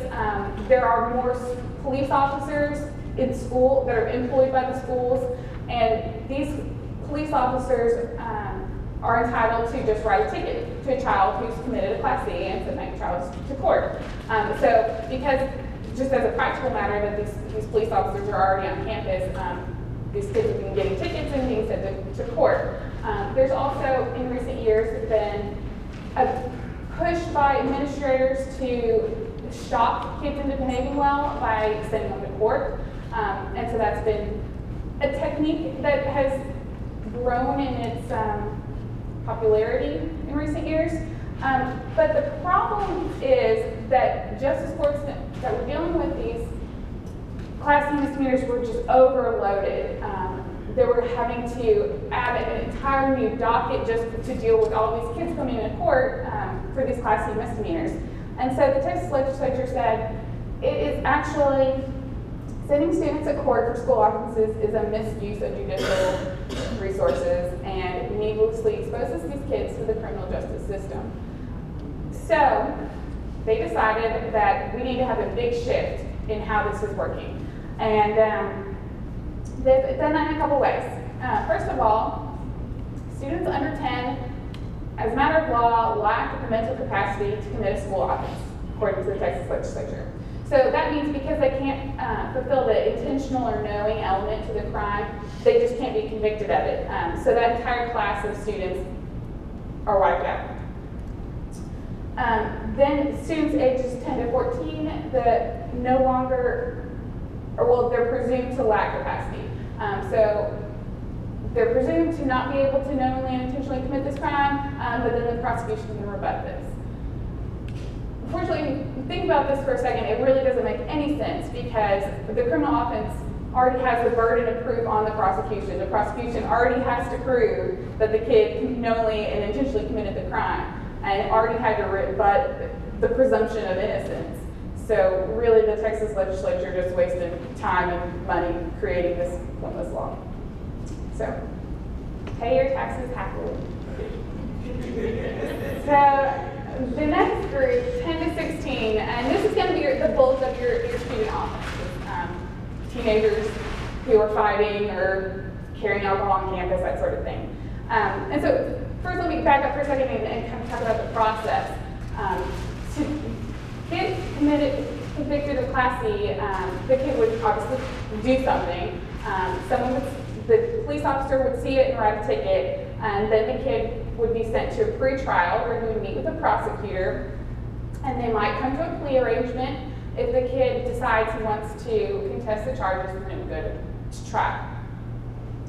So, as a practical matter, the kid gets written up for a ticket. Most times the officer wrote, got in a fight. And that's about the extent of the description of what happened. So the kid misses class to show up to court. Usually pre-trials are on maybe a Tuesday or Wednesday afternoon. Their parent takes off work to go with them to take them to court.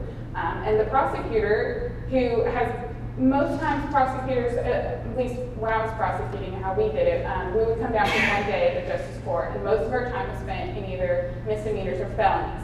So the prosecutor's coming down and sees the description, fighting in class. That's all he or she knows about what happened, and then you have to try and offer a fair plea deal that would appropriately address what happened, but you don't really have any perspective of what did happen. The teacher or other witnesses to the crime aren't there to testify, and you just have an angelic student with their parent there saying, I'm just the greatest thing ever, and this is just all malarkey. Why don't you just dismiss it? Yeah. Doesn't this contradict the two previous ones? Right, I'm just saying what it was beforehand. There is a change. So that's how it has been in the past. And so, and then if the kid contested it, then they would go to trial. The teacher would have to come and testify. So there was, and then again, there was tons of these cases. So now there's been the switch. So now, how it is now, instead of just citations, the officer has to fill out a sworn complaint. Interesting, it can be by an officer or a school district employee. So there's been that change. Previously, it was just a school officer. And so it also needs to be accompanied by additional documentation. So not only do you have the sworn complaint, you have the offense report, a statement by a witness, a statement by the kid at the time, and if any of those documents are missing, then the charges are dismissed. So now instead of a one-word explanation or one-sentence explanation, the prosecutor is given a lot of documentation to ascertain what would be the most appropriate punishment for this kid. And hopefully, because as a practical matter, there's more paperwork involved, then only the crimes that are really appropriate to send to court would be sent to court, is the mentality behind that. But because this also can be included, can be sent by school officials, can do the sworn complaints of a kid. Again, that may be something that schools need to allocate a process for doing that and sending certain offenses to court. Another change that now school districts can, they're not required to, but implement, along with this extra documentation, a process for having graduated sanctions before sending certain offenses to court. So those might be sending just actual typical disciplinary measures, having a behavior contract that the kid signs, sending it home to the parent, just typical disciplinary measures that are required steps before a criminal Class C school offense is sent actually to the court for prosecution. Oh, and it also important, the complaint also must address a certain, contain certain components. Of course, a description of the underlying facts, probable cause to believe that the offense has been committed, whether the child is eligible or receives disability services, which can be very important for the prosecutor to know, and to take that into consideration, and what graduated sanctions were imposed, and that we've now gotten to the stage of the crimes ended up in court. So those are also required, otherwise the charge can be dismissed. Now for kids over 17, they can still just be charged by a sworn complaint or a citation. So none of these other requirements for over 17. Of course, that's a very limited group. Interesting now, students over 17, a warrant can be issued for the arrest. Previously, that wasn't the case. And so now a kid could potentially be arrested on campus. Now, there has been, in addition to all of these other requirements for actually getting a charge to court, the Texas legislature has completely deleted the option of convicting a kid for disruption of class and disruption of transportation, which were two of the most common offenses, school offenses that kids were committing. So that takes out a huge number of the cases being sent to the docket. And kids can be removed from the school bus for conduct by the driver now, which is another change. Previously, that the school bus driver couldn't kick them off, but now they can. So that's one change.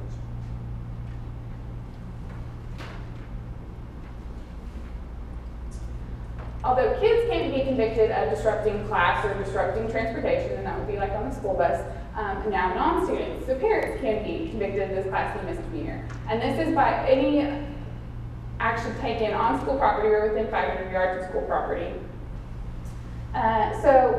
And 500 feet.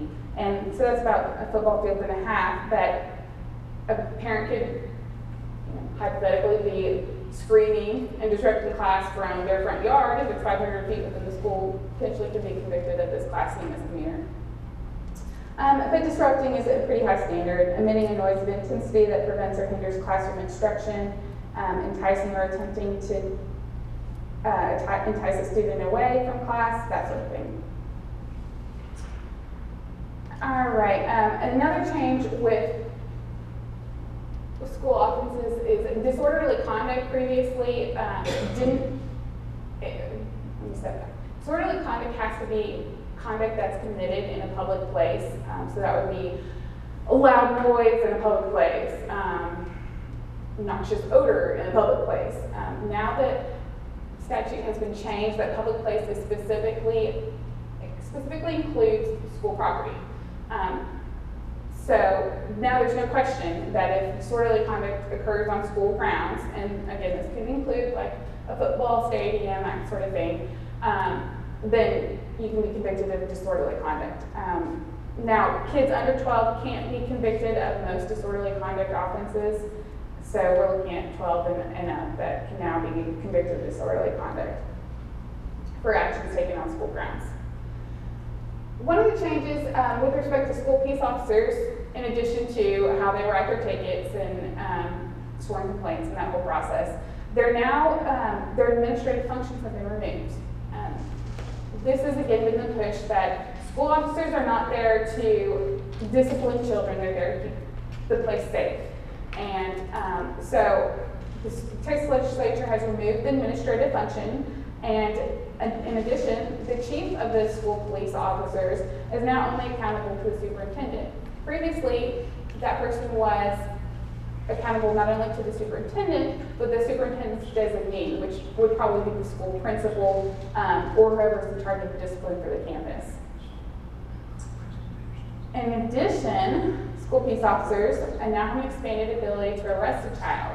They can do a non-secure custody arrest, which would not be cuffing the kid, but would instead just be containing them in an area. So a classroom or a cafeteria or something like that. School peace officers can also refer students to the first offender program for school offenses.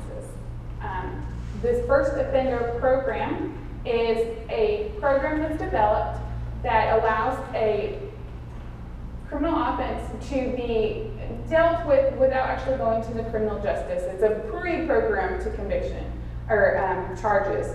So this is developed by the county's juvenile board, and the students refer to the program. It's kind of like probation. There are certain requirements that the kid is required to do. If he does all of the requirements within the time period allotted, then the charge is dismissed and he goes about his way without any mar on his record. So this is another option for school peace officers and school officers, administrators, to deal with criminal offenses without sending the kid to court and imposing that on the criminal justice system.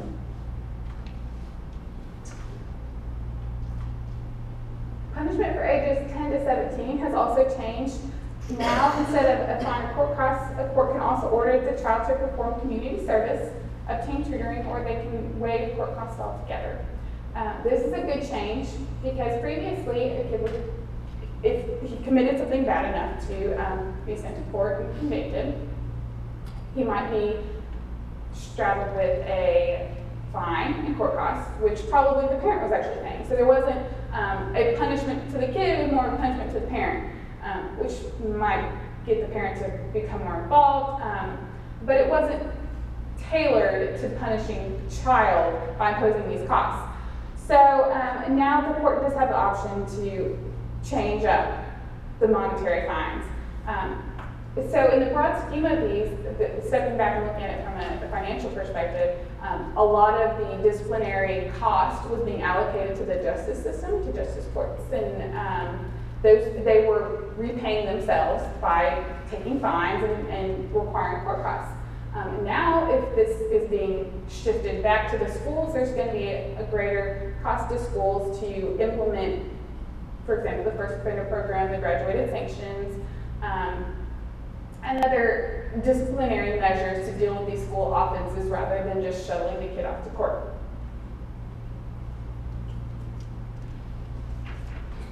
One other change is juvenile case managers. This is a person that the school board of trustees can employ that acts to assist the court in administering the court's juvenile docket, supervising the court's orders with regard to probation and other court-required penalties, and providing prevention and intervention services to at-risk students.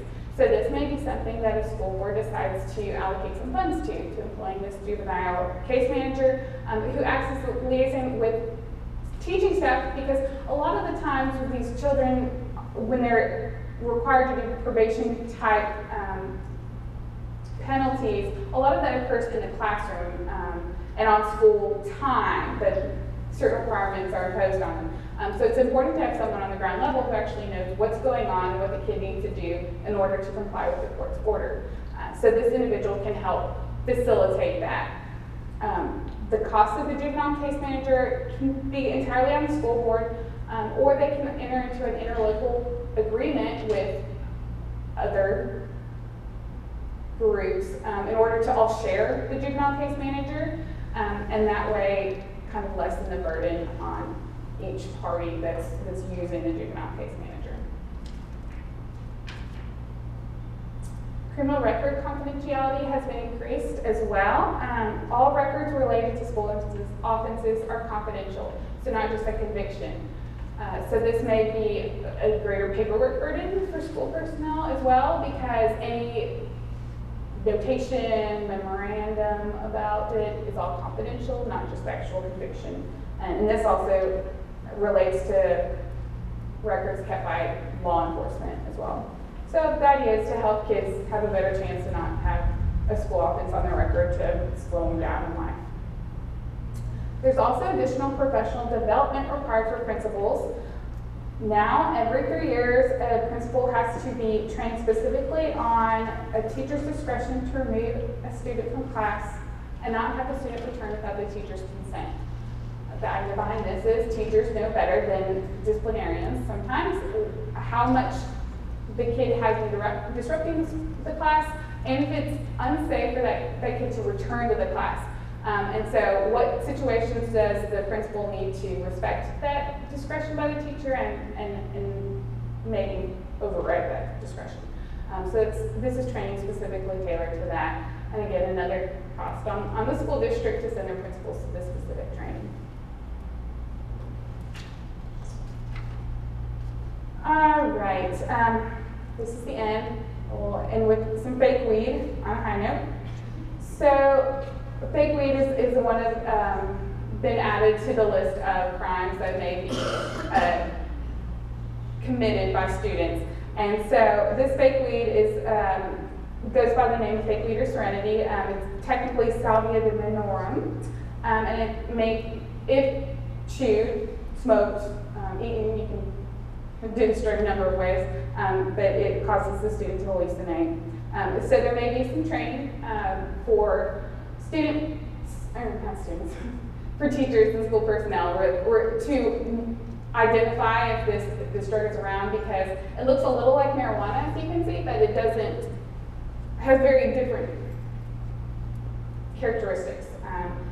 Like I said, it makes you hallucinate, so it's very potent for about 5 minutes.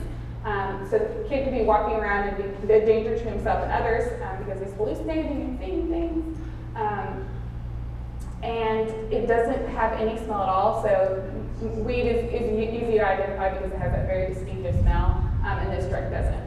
So the Texas legislature has made this a penalty-free group, which Ritalin, Valium, Xanax are all members of that penalty group, which is higher than marijuana. So this may be something that needs to be included in training on enforcing drug policies and punishing kids for having this on campus and doing it. So, any questions? All right, well, my email address is there, my phone number. If anything comes to you and you have a question, please feel free to contact me. Thank you. Our next presenter is Tom Petty. He's with Harris County, and he's fire marshal. And he's going to talk to you about school safety and inspections here in Harris County. He does a lot of inspections, and we really appreciate his presentation today. And I think this will also refer for a lot of folks that can share this video and this presentation in all our schools and share it with other staff. And again, continue with the meal, and then we'll go over it and get started. Again, please help me welcome Tom Petty. Thank you, Sue. Well, good afternoon. Tough competing with food, but I'll go ahead and do it. Okay. As Jesus said, my name is Senior Inspector Tom Petty, and I work with the Harris County Fire Marshal's Office. I'm assigned to the Prevention Inspection Division of that particular organization. And I think on the sign-up sheet, I saw somebody here from Cy-Fair, correct? Ah, okay, good. Now you got a name with a face. So when you see that signature on those approval or disapproval letters, I'm the guy. Okay. And I think I saw another one from maybe Spring. No? Okay. Haley, Tomball, Katie, Waller. Okay, well, we're just trying. Okay, I wasn't sure about the initial. What we're going to be discussing, I'm not trying to turn you guys into inspectors today. All right, that's a whole different ballgame. What I want to do is kind of give you an overview about what's involved in safe school inspections for fire and life safety issues.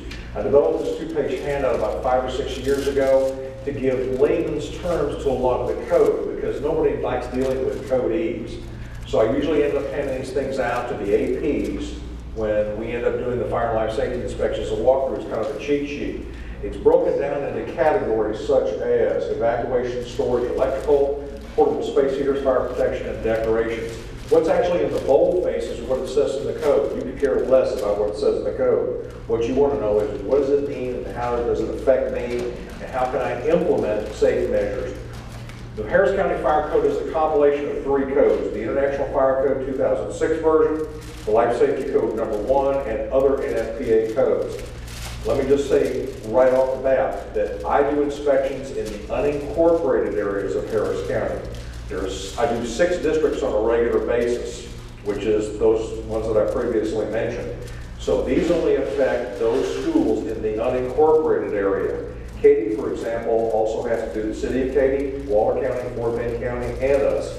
Bless their hearts, they're under 4 codes. All right, so, but most of the stuff, I would say 80 to 90% of what's on here is probably a mirror or a duplicate of what they have in their own individual codes. For example, in Tomball or Humble, so it's very similar, if not exact. It's just a different code's reference. So having said that, let's go and get started. The sheet and what we're covering today does not cover everything that we look at. There's no way. Because being an inspector entails taking something like a 226-hour course, and I realize you guys are limited on time. So we're not going to go ahead and do that. This is going to cover these general areas and give you an idea of what the most prominent, the greatest number of infractions in those categories, and ways to go ahead and mediate those and prevent those from happening again. So what I have suggested to the principals when I walk through this, I said, guys, maybe what you might want to consider doing when you have your teacher orientation around August before school starts, make copies of this, pass it out. That way they got it in black and white as to what they can and they can't do. And it also helps you guys when you end up having to make those executive decisions. It's not an arbitrary decision making on your part. It is official. This is what comes from the fire marshal. So again, it helps make their job a little bit easier. We're going to talk about means of egress. In other words, how to get out. Storage too close to the ceiling, extension cords and surge protectors, which also covers some electrical maintenance. Combustibles, 20% of the wall coverage. And I usually get big questions about this, especially with the elementary school teachers, because they love to decorate the classrooms and corridors. Love it, especially around Christmas time, okay? Fire protection systems, which deal with everything from smoke detectors, heat detectors, fire sprinklers, and fire extinguishers, as well as the suppression units that are in the kitchens. Penetrations in wall-rated ceilings and floors, we're talking about holes or missing ceiling tiles. Those could be dangerous too. We'll just briefly discuss that.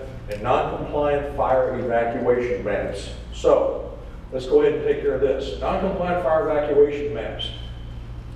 These are actual pictures that I took when I was conducting fire and life safety inspections several years ago. I've been doing this for over 15 years, and the number of schools that I've inspected was well over 1,000. So I kind of know a little bit about that area. The problem is when they have these emergency evacuation plans, sometimes especially on the larger campuses, middle schools and high schools, they will put the entire footprint of the high school up by the exit door where people would shoot that means of egress, knowing when they go out, do they turn left or they turn right.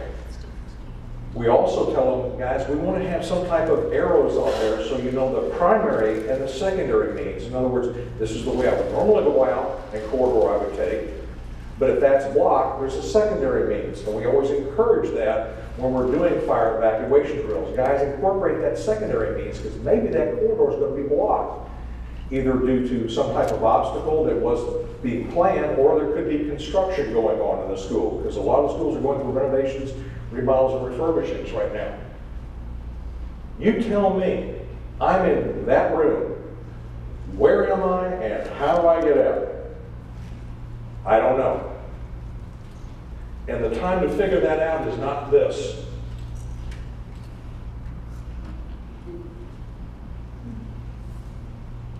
No. Make it simple. So here's how you can make it simple. If you have a large footprint for that campus, make it specific for that wing, that tower, that corridor with the classrooms that actually feed into that particular corridor. Make it simple. Personally, if I'm a student in that school and I'm in science room 306, I could really care less if anybody gets out of the auditorium. I want to be able to get out. So, make it simple. And if you notice, okay, that's not set cattywampus accidentally. That's set there for a reason, because I know that's the way it's going to be positioned, to the left or the right of the door. So when I go out that classroom, I know my primary way is this. If this is blocked, there's my secondary way. Very easy to orient, because as if you were looking at a map from a bird's eye view, that's what you would see. You don't look at your maps like this, you look at your maps like this. Okay, I go up and turn left. Make it simple for them. What I'm also concerned about, as are a lot of fire inspectors, what is the relative position of that map in the classroom? That should be one of the last things that I see to be able to orient myself, to be able to get out of that building safely. So I want it by the primary means of exit. Especially if it's a larger classroom, like let's say this particular room right here, or if it's a science room that has 2 doors out. Same thing, I want it posted by the door. But I'd also like it to be posted to be considered my target audience. I don't want the elementary school ones up here. I kind of want them down here. I don't want the high school ones down here. I kind of want them up here. And I prefer them not being all the way behind the teacher's desk at the other side of the room. Because I don't want to have them to run back over there and go, okay, I go this, I turn left, and I go, no, wait a minute, let me go back there again. That's not the time to figure that out. I can't make this stuff up, guys. This really happens. So, it ought to be real easy. Mark it up, and everybody's away from it. You don't even need to read that. You know which way to go. It's simple. Just practice it. When we're talking about storage, what we're talking about is 2 feet from the ceiling. Now, storage is different than decoration, display, or combustible aids. I'm sorry, decoration, display, or instructional aids, big part. Okay. When I'm talking about display, maybe student artwork, maybe trophies and awards, decoration, plastic plants, any other type of decoration you might put up there. Instructional aids, models of the solar system, globes, certain examples of what students did last year that the teacher wants to use as an exemplar for her students this year. That's fine, that's okay. But when you start putting in boxes, corrugated cardboard boxes, or plastic milk crates, it's kind of like I have to tell the art teachers, I don't care how pretty the corrugated cardboard box is, it's storage. So, here's the big question. When you got something like that, Tom, okay, you tell me something that's combustible. What do you mean combustible? Anything that's capable of burning. That's the fire code definition. Anything capable of burning. Flammable means anything capable of burning with an open flame. Combustible, capable of burning. So we're talking about generally wood, paper, plastic, styrofoam, foam rubber, corrugated cardboard, cloth. Pretty much when you're talking about anything that's non-combustible, we're talking about something that's all glass or all metal. So, if we keep that in mind, that's what we're talking about right there. But when we talk about storage versus display, anybody have an idea of why we wouldn't allow storage, but we would allow decoration, display, and instructional aids? Because it's still combustible stuff. It's still capable of burning. Nobody? Nobody? Burn faster? No, not really. Because you could have some gaudy decorations up there. Okay. What do you do when you display stuff or you decorate? It's spread out, isn't it?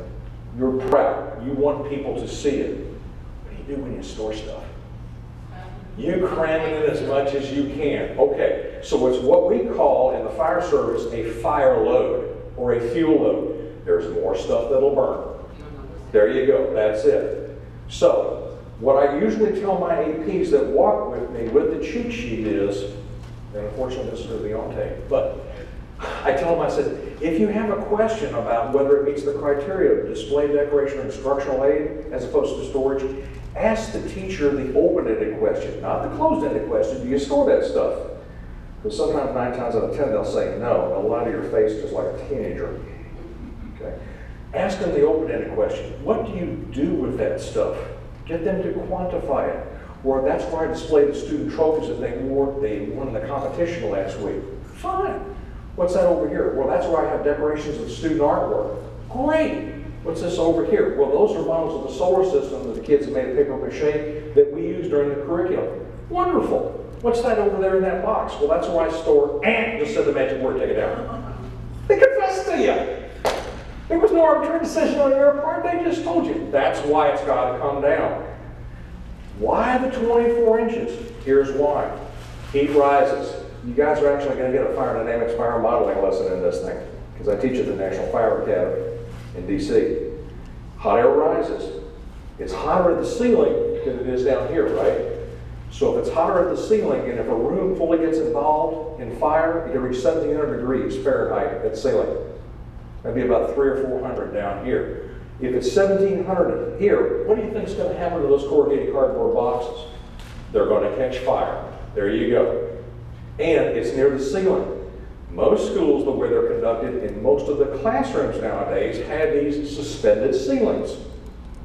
They're down from the floor deck, from the floor that's directly above there. It's called interstitial space. Let's just call it a void area for purposes of simplicity. What's in that void area? Anybody hazard a guess? Electrical. What else? Insulation. What else? Air handling. We've got intake and out ducts in this room. So if the fire were to start in this room, you've got those toxic gases and fumes, because remember, you're not going to die in the fire because of the fire. It's probably going to be because of the toxic vapor and fume. It's being sucked up in this room, and people are figuring out, we got a question, why are the kids passing out in the library?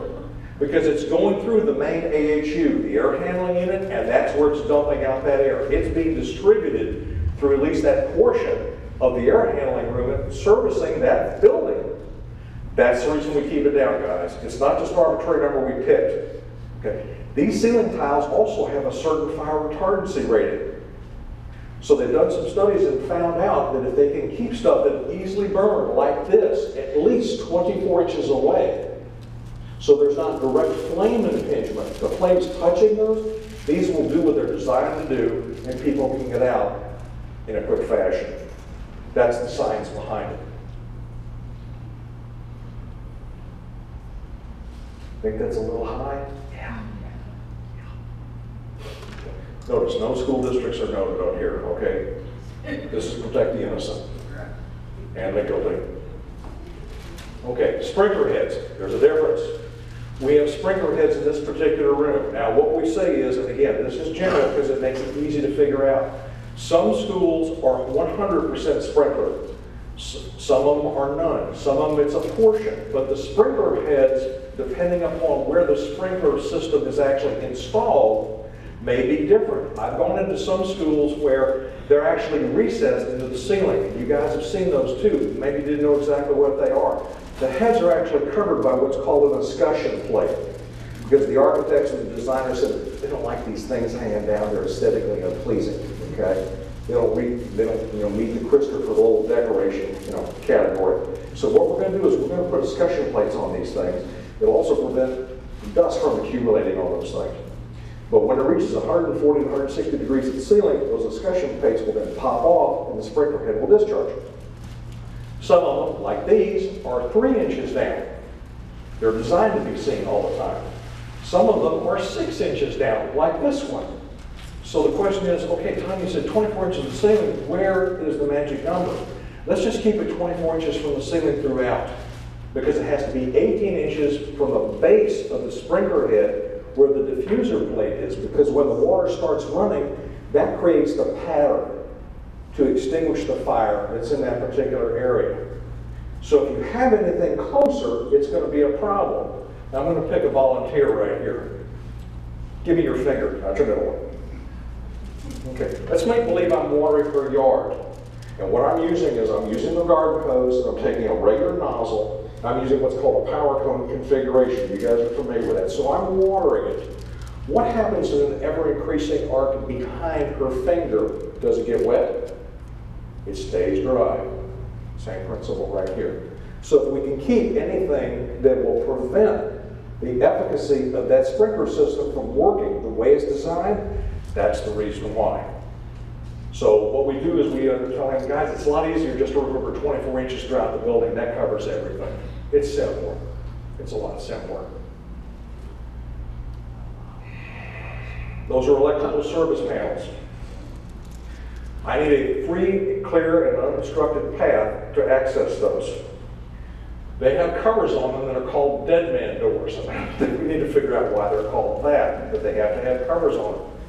They're full of electricity. These are large 240 breaker panels, not the small 120s. They generate a lot of electricity. They also generate heat. So anything that's in close proximity to those, just by the radiant heat, and the best example of radiant heat I can give you is when you step out in the sunshine. That's radiant heat. It's radiation coming from the sun. It can actually start drying out. Those things are in close proximity to a point where it doesn't need to reach 451 degrees Fahrenheit, which is the ignition temperature of paper. It can be several hundred degrees below that, and it literally can catch fire. Also, if I want to stop an electrical fire, the best thing I have to do is stop the flow of electrons through the electrical circuit. So my best avenue is to be able to access that panel, open up the door, flip the breaker switch, and cease the flow of electrons. But I can't do that here. I am not required to move anything from it. So I need a halfway decent clear path. We prefer something like 30 to 36 inches.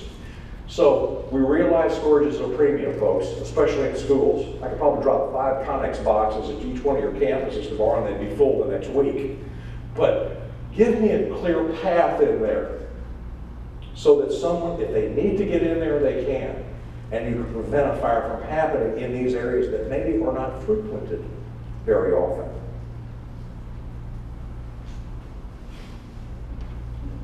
That's a hot water heater. That's a gas hot water heater, as is evidenced by the pipe. What you don't see in the bottom of this photograph is what's stored down here. Plastic, chemicals, and stuff. There was a problem with this heater because it would not retain the pilot light. So with the custodial staff, bless their hearts, they didn't know any better, to make sure that it stayed on and they could see it, remove the cover plate. So when the water needed to get heated, of course, what? The flame builds, right? So now there's more radiant heat coming out through that void area that should be covered by that dead man panel or that cover that's not there anymore. So it's radiating heat to anything that's combustible on the low side. Catch fire. So they need to give that free and clear access. Electrical water heaters, I'm not that much concerned about. I'd still like to have free and clear access to it. But this is even more critical. And it's even more important they don't remove that door.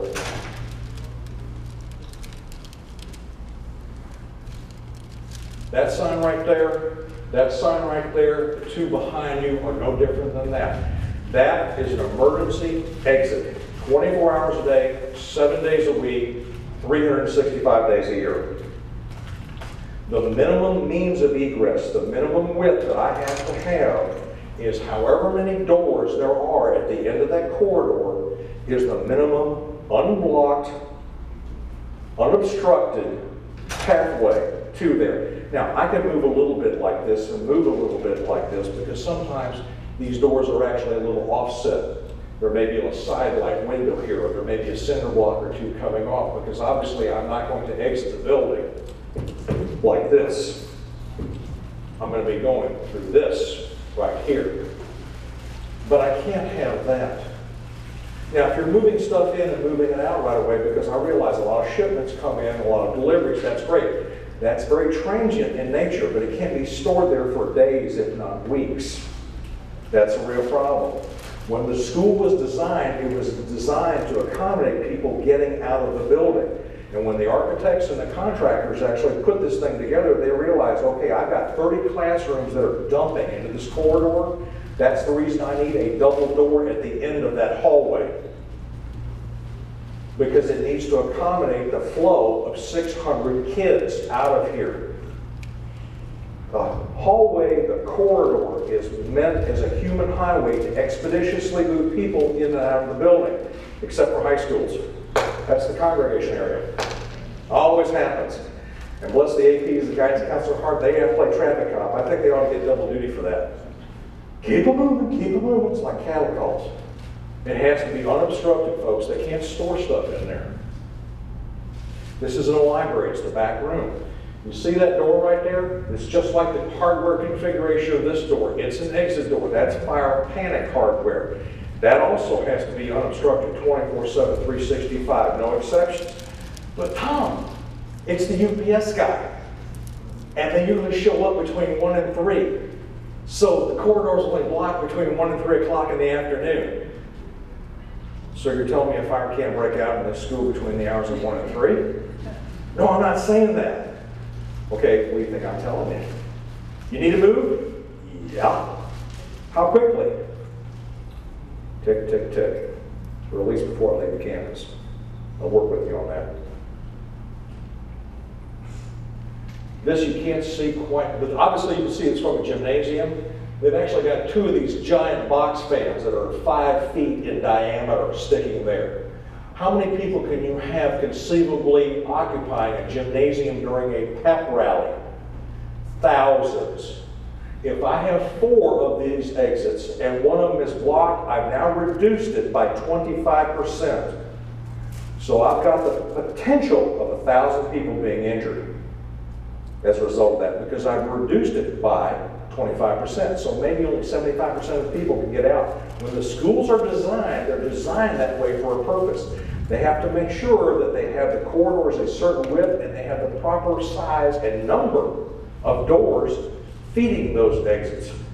Because remember, they're going from an area of safe refuge to an area that's safer. The means of egress always has to be the way out. From an area that's safe to an area that's safer to an area that's safest. Now, it can be from an area that's safe to another one that's safe, hence you can have 2 classrooms butting up against each other, and you can exit from one classroom to another and then go to the corridor. But the safe place is the classroom, safer place is the corridor. What do you think the safest place is? Outside, yeah, area of safe refuge, absolutely. So that way we can do a head count and not a body count.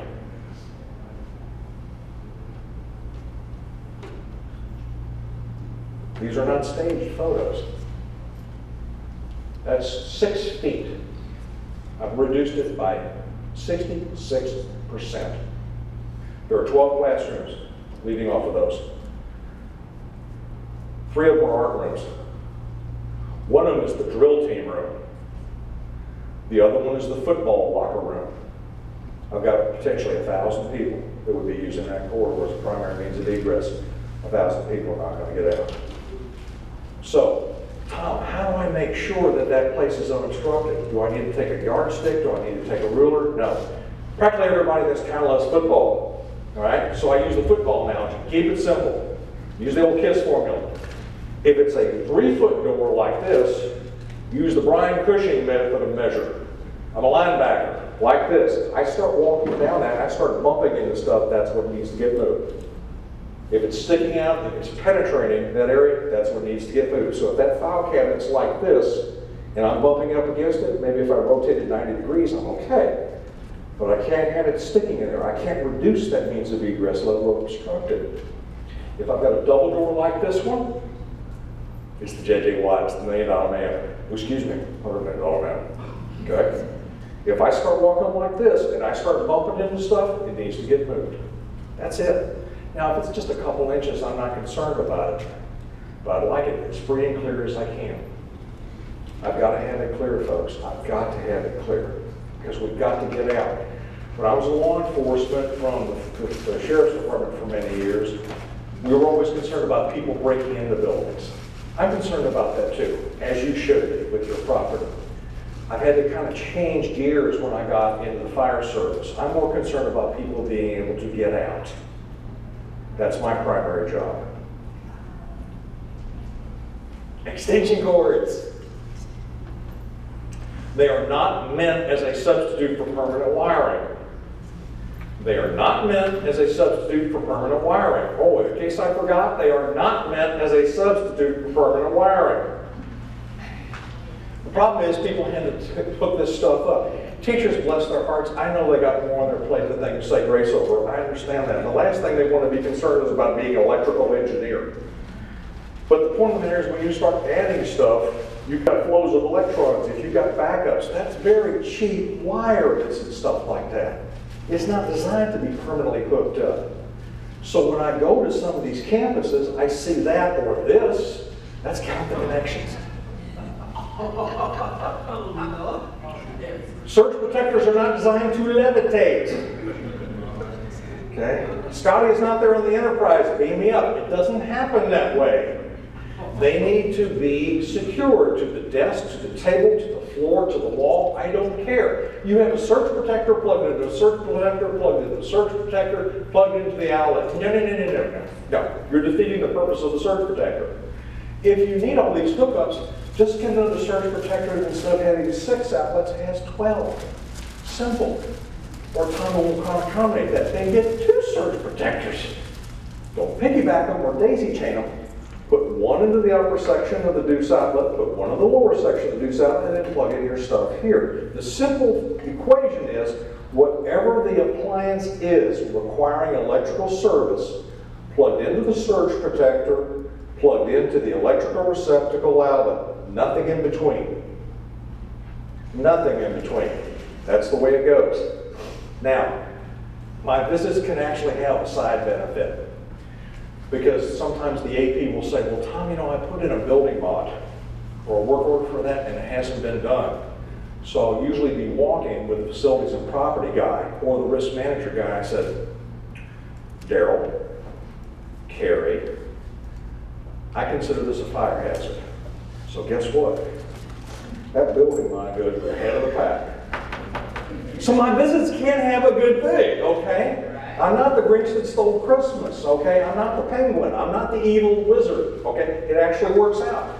So sometimes when I leave there, the principal says, thank you very much. I've been trying to get that done for 3 years. And I will look over at the facilities and property guy and go, yeah, Tom, we'll have it done in the next 3 weeks. Gotta look at them again. Maybe we'll get it done next week. Good idea. Let's find the connections. Extension cord plugged into a surge protector, plugged into another surge protector, plugged into another surge protector, plugged into another extension cord. I didn't have a big old fisheye lens because it goes back over here and it goes into another extension cord. No.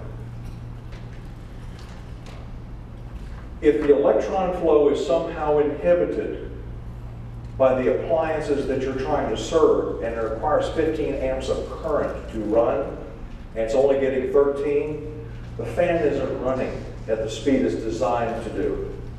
So if you only get 13 amps of current, where do you think that other energy is going if it's not being produced into work energy? It's heat energy. So you have what's called resistance heating at several points along that connection. When you have resistance heating, you have those strands and those wires. When they get subjected to extreme heat, the strands start breaking. You now have a breakdown in that connection. The heat doesn't stop. It now starts breaking down the insulation that's in that wiring.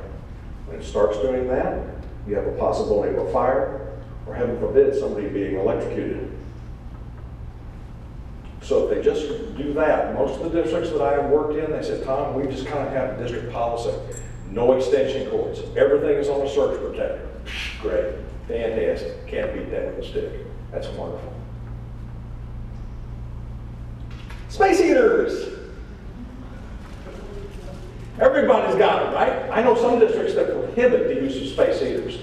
Okay, and what I tell the risk manager is, okay, I cannot prohibit the use of space heaters, guys. I'm sorry, I enforce state law, not district policy. If you guys have a policy of it, you deal with it on a district level basis or a school basis.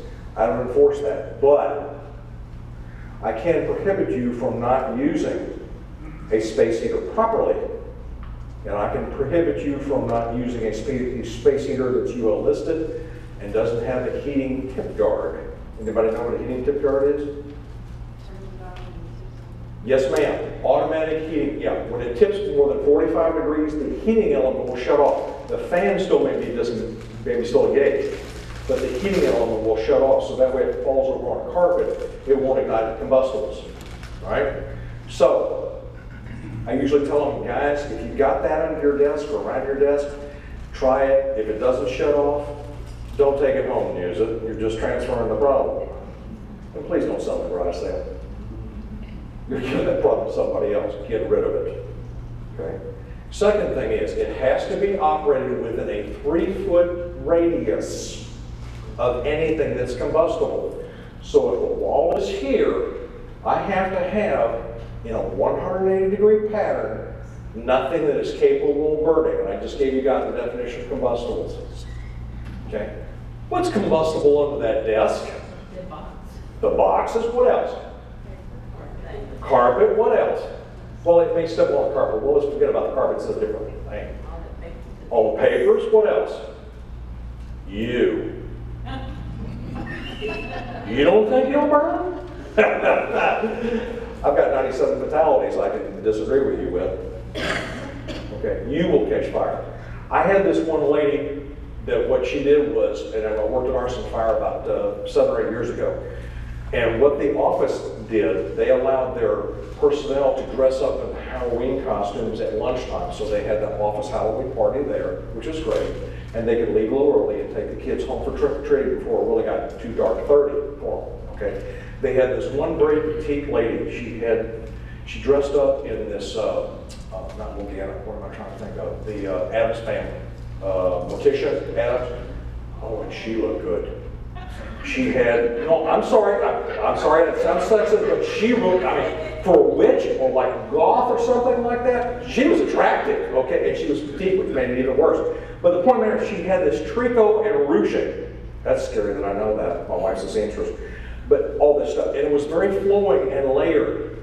So because, I would say she was petite for a reason. When she was dressed up in that, she would roll under her desk. The space heater was just about like this, and it draped over the space heater. 3 minutes later, she's on fire. Luckily, it's kind of a bullpen configuration. The other employees see that, they grab her, put it out, and everything's fine. So, unless they can do that, that's fine. I can tell them, guys, if you want to use it, fine. Here's how you have to use it. Let me check it for a tip guard. And they go, but I can't have it out here, Tom. It doesn't heat me. Then you need to dress a little warmer.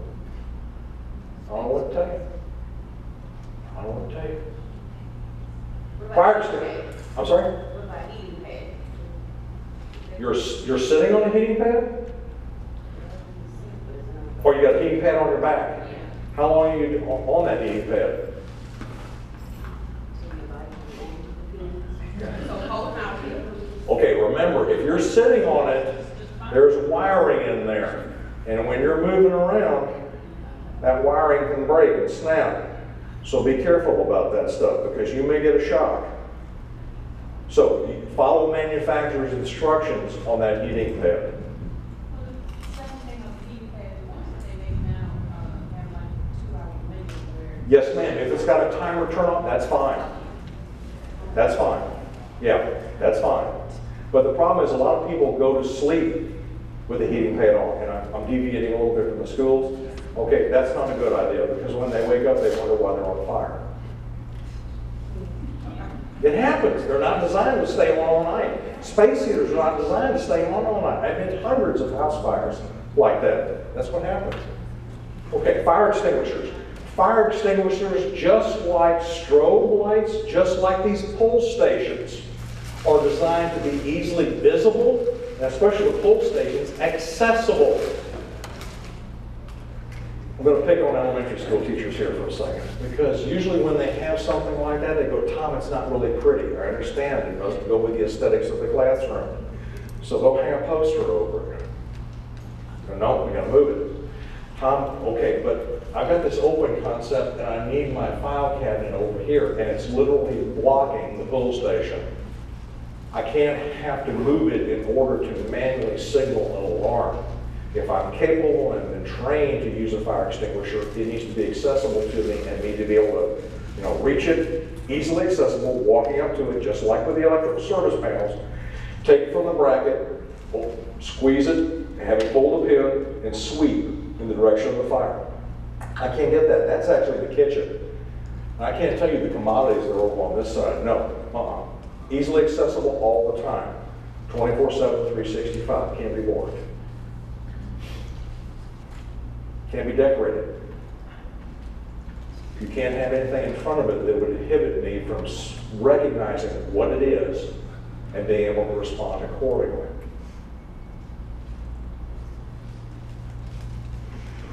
Here's my big bugaboo.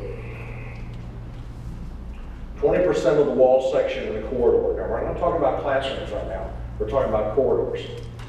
Remember we talked about the means of egress. You always exit from an area that's safe, which is the classroom, to an area that's safer in the corridor, the safest area outside. The corridor construction materials are more fire resistant than stuff in the classrooms, because it's not an area of assembly. It's not a meeting place. People do not gather and congregate out there, except for high schools.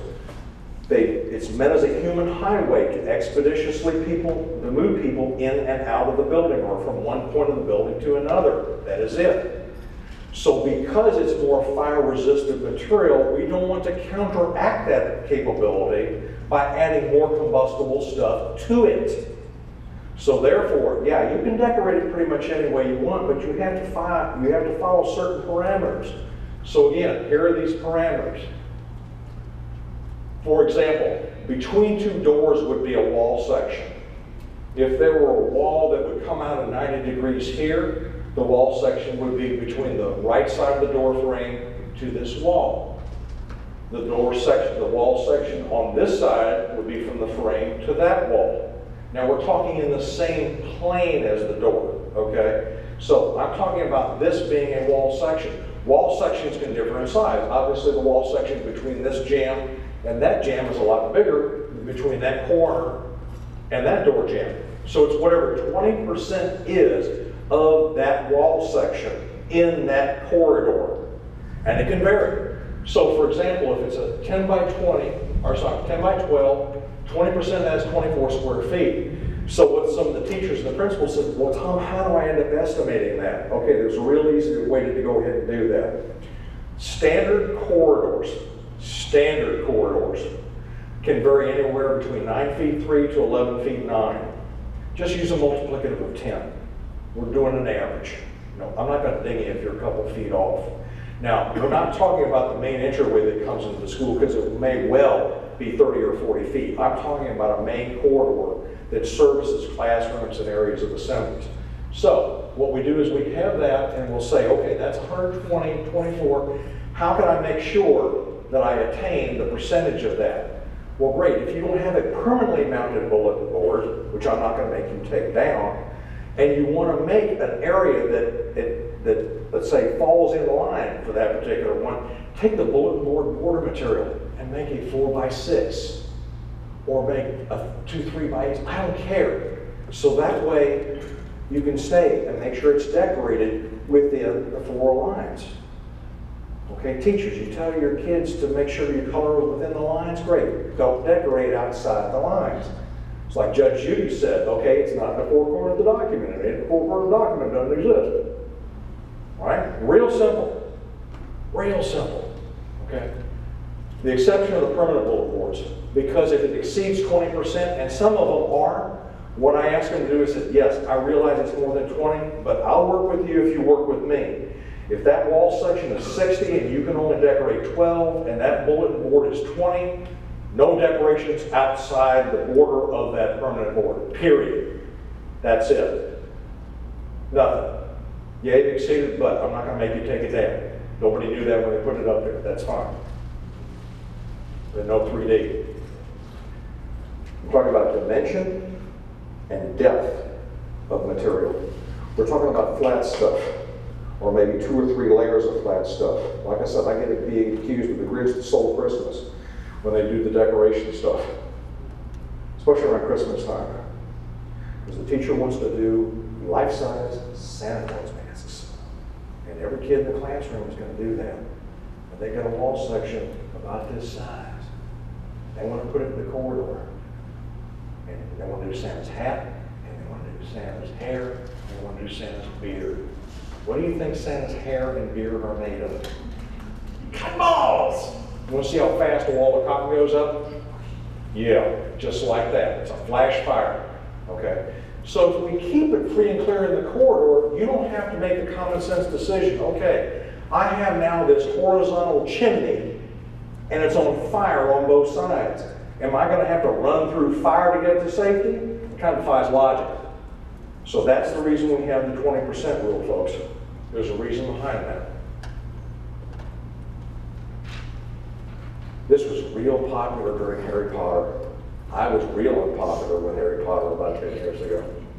I told him, you have to transplant that tree, I'm sorry. You move it to the other side of the room where the door is not, back to the far corner. Oh, and by the way, you can't have it attached to those ceiling tiles because those are pretty much non-combustible. They're fire retardant, they're not fireproof. You have just now made that ceiling combustible. The best example that I have, and I don't have a slide of this, and it really grieved me, it was a wonderfully creative project at a high school. The science teacher decided, okay, what am I going to do specifically, the chemistry teacher? They had the blocks up there, and they had the students paired off in each of the individual segments for the periods, and they each did an element of the periodic table. They picked up the 2x2 panel and they glued with butcher paper with oil-based tempered paint the element so that way they could use it as a nice visual aid. Had to take it down. You just now made that entire ceiling combustible. You can suspend it, but you can't attach it. So they had to do a little pruning on the tree. And how far down do you think they had to suspend it with wire or string? 24 inches. Because again, if you've got the sprinkler heads, I can't have anything blocking those heads because that is absolutely critical for extinguishing that fire. Classroom doors. Folks, in my last couple of years, I've probably inspected over 1,000 schools, literally. And if you're doing 1,000 schools, multiply that times the number of classrooms that I've seen, okay? I cannot have anything that's combustible around the door that obscures the fact that it is an exit door, let alone it may be the only door out of that room. Now, we're not talking about open concept. Get that out of your, because you have multiple ways out. I'm talking about one room, one door, that's it. Or one room, two doors, and that's the only way out of there. I can't have it around there. So how do you figure it? Our fire code says 3-foot mark around the door. So if I'm here, I'm talking about 3 feet, 3 feet, 3 feet. Now, the wall, in fact, may be right here. So 3 feet would be beyond that wall. If it's an opposing wall, an opposing plane from the door, that's okay. I'm talking about in the same plane as the door. Nothing combustible. Wood, paper, plastic, styrofoam, foam, rubber, corrugated cardboard. Now, if they've got the American flag, Texas flag, and a clock over there, I'm not going to say that you got to move that. But that's pretty much it. The only exceptions are anything that's specifically related to safety or fire and life safety, shelter in place because of inclement weather, intruder lockdown, fire emergency drills. Some of the teachers, I think it's really great. They have their emergency go bags, especially elementary, where they'll have maybe the first aid kit, maybe the student roster, flashlight. That's fine. I consider that safety. You can keep that there. Nothing else. Again, the elementary school teachers, Tom, but you're stifling the creativity of the children. We can't decorate the door. That's right. Either side. Because again, just like the corridor, are you going to run through fire to get to safety? I hope not. Hello? Shouldn't have done that second one, it hurt. Both sides. Now, again, if the 3 foot is here and there's a permanently mounted bulletin board up to here, I'm not going to make you remove 2 more feet over here. But I'm not talking about a bulletin board that you've done the board on. I'm talking about permanent. But Tom, how do they figure out what it is? It's simple. Ceiling tiles are 2 by 2. So I need 1.5 ceiling tiles. I don't need a ruler, I don't need a yardstick. 1.5 ceiling tiles. Same thing on the corridor side. 1.5 ceiling tiles. It's real simple. It's real simple. Find some other place to put your stuff. Find some other place to put your stuff. If it's not fire and life safety related, it doesn't go there. Now, You want some ammunition to throw at them? Because this is usually what I throw at the APs. I said, okay, I've done over 1,000 school inspections, most of them being elementary. If you take the number of elementary school rooms that I have inspected, it's probably over 3,000. So what I decided to do 3 years ago was start compiling data. Standard size classroom, 30 by 40, accommodating 25 to 30 students, one classroom door. The surface area that I am demanding they keep clear, with the exceptions that we discussed, is roughly 3 to 5% of the entire surface area of the room that you have to decorate. So excuse me, you're complaining because you can only decorate 95 to 97% of that classroom? No, that's mine. No ifs, ands, and buts about it. I want to make sure they get out. I don't care about the creativity. Put it on another wall. My job is to make sure they get out, and your job should be too. So there's some statistics. So again, it's not an arbitrary decision. Run away.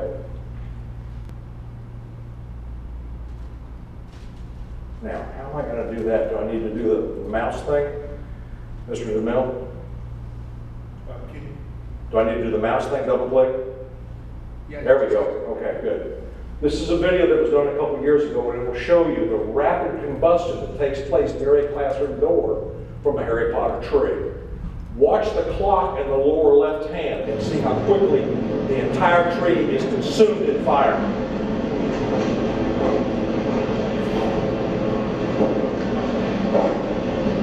This is going to be a display of a tree made out of construction paper and felt, and it's going to be placed near an exit where we have found displays often to be close to an exit in a classroom. We're going to ignite it at the bottom, and we're going to watch it burn. We're going to measure how fast it burns and the intensity of the flame. Okay, they're doing this in a burn building in the fire department. They're not doing this in the school, okay? Just make that clear, all right? In the morning.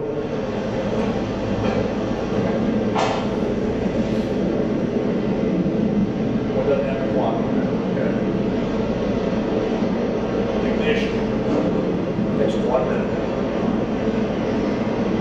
1 minute.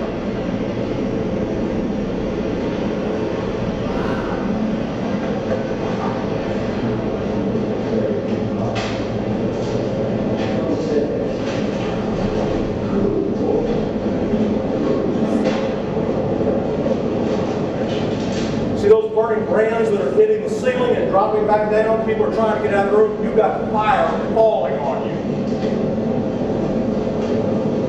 Look how it's spreading laterally about the stuff against the wall. It's preheating the fuel up here, so that's the reason the fire is going like this.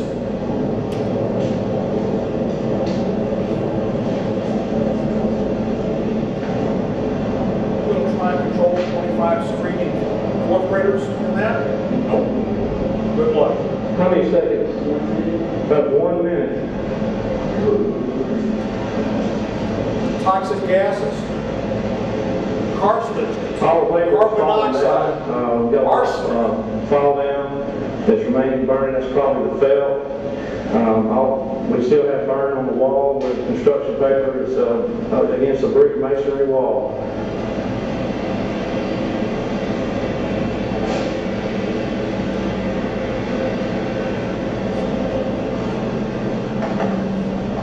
Still have burning, slow burn on the wall where the paper is attached to the wall. This is because of the limited surface area on one side is exposed to oxygen, but it's a slow burn. You see the V pattern. Got a little bit of residue on the wall from the burn. It's a clean burn. Still have some burning up on the hat rack. That gives you an idea. And that's lightly decorated. If you want to know the physics behind it, here it is. Anybody here have barbecue pit? Tongs? Okay, great. You'll measure science teachers. You actually pay attention to science. Okay, like I said, I teach fire dynamics and fire modeling at the National Fire Academy. Take 2 pieces of paper. Take a pair of barbecue tongs, hold it like this. light the opposing corner. This is what we call that fuel package. It will take roughly 3 to 4 minutes to be totally consumed. Take that second piece of paper, hold the barbecue tongs, light the opposing corner. It'll take 1 minute or less to be totally consumed.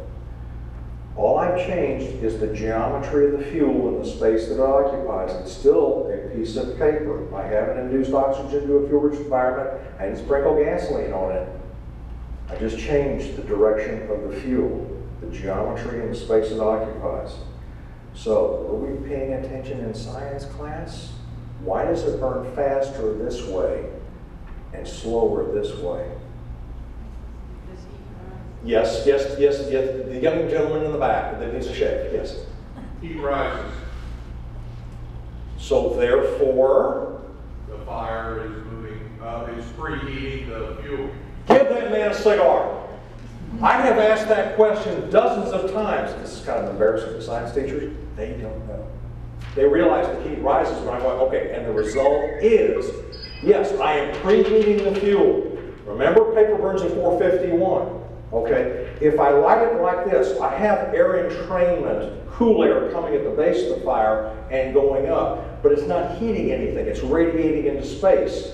Here, it's also being magnified by the fuel, so if I light it here, by the time it gets up to here, this paper could reach 150 to 200 degrees Fahrenheit. Not to the point of ignition, but it's already hot, so it's going to take a lot less time for it to ignite.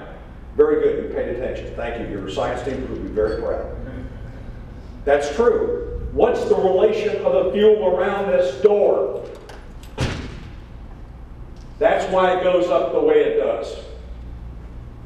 Simple fact. Lastly, fairy lights. The little strings of lights, little incandescent lights, everybody has, okay? There's a tag on the end of those, folks. It's either on the male end or the female end. Has the UL listing, it says, maximum, not to exceed 90 days. That's not 90 days a year, that's 90 days period. Those are extremely fragile wires that are connecting those lights in series or in parallel. It doesn't make any difference. Maybe 3 strands. They get moved all the time. They get moved enough, those strands will break. We already talked about resistance heating, right? You know the end of that sentence. Okay, those are small incandescent light bulbs, not fluorescent lights like these, so they create more heat energy. So they will heat up and they will ignite anything that's in close proximity to them, or definitely in contact with them. So what I tell the teachers is, the best thing to do, unless you can prove to me that you've only used those for 90 days, period, is get rid of them and get the LED lights, the little rope lights. Those are great. Those are money savers. They don't create the heat. They create a little heat, but nothing to the degree that those incandescent lights do. And you can have those plugged in for 365 days a year, 24 hours a day for 3 years. Around Christmas time, the teacher usually asks me, or they'll say, Tom, I've got that same kind of lights on my pre-decorated Christmas tree that I got from Hobby Lobby last year and paid $275 for. Yes, they still have the cheap lighting. Folks, the Chinese are not going to invade us. They are not going to take us over. They're going to kill us through tainted dog food, lead in our paint, or small, cheap wiring. Change it out. Now, I had one very creative sci-fair teacher, and I will hold her to this. She remembered me the previous year coming back. She was very careful. She stapled the receipt on the string of lights, making sure the staple did not penetrate the wiring, proving to the inspector that it was purchased last year, and she has a little affidavit signed by her principal. Yeah, I put it up around after Thanksgiving, and I took it down before the beginning of the year. Great! But guys, if you've got that kind of wiring on your crease, if it's older than 3 years, and you usually use them for about 30 days every single season, and it's year 5, you really need to change them out. I know those light series are expensive. They're like about 20 bucks a string, but trust me, if you have a fire in your house, it's darn sure going to cost you more than $20. Get the LEDs. They're a lot safer. They really, really are. I know the program works. when I hand this out to my APs, and I'm just going to say this in closing, because what they end up doing is I tell them, please have this information trickle down to your staff, because if it just stays in your office, it doesn't work. I have a wonderful success story. My wife and I, again, were shopping at Hobby Lobby about 5 years ago, and there were 2 elementary school teachers. I do not know their names, and I do not know what school they were in. They're buying Halloween decorations for their class. One of them says to the other, now remember when the fire marshal was in our school last week, when we put the stuff in the corridor. And I just stood there, and the wife's going, you gonna say something? You gonna say something? I said, no, I'm just gonna stand here and let the goosebumps run over me. Were it not for that AP taking the time, or that principal taking the time, that guidance counselor, or the school secretary, because in some schools, it's the school secretary who runs the school. Just like in the Army. It ain't the generals who run the Army, it's the sergeants. Okay? Making sure that information trickled down, they wouldn't have made that comment. They started thinking about it before they even checked out the store. So I know it works. Now you ready for the test? No, I don't care. Where's the test? Any questions? Keep those handouts. And what I will tell you guys, if you're liking Jesus, however you want to end up doing it, the online, if you would like a copy of the PowerPoint, I am more than happy to share it with you. If you would like a copy of the video, I am more than happy to share it with you. You can email me, or maybe they can, get with the Harris County Department of Education. They can do it on a link. You can download it. I'm also more than happy to email you an electronic copy of this handout. But please remember, it's a combination of 3 codes. This is the unincorporated Harris County Fire Code. If you're in Katy or Humboldt, they've got their different fire marshals. So just like you have a different car than I do, your mileage may vary. Their codes may vary a little bit, but I can tell you folks, 80 to 90% or more that's on this stuff adheres to their fire code too. It's a real good general approach. Use it as a proactive handout, not a reactive handout. Thank you very much. Again, my name's Dan Timmons. I'm the program director for Wood O'Brien's, and we do a lot of things.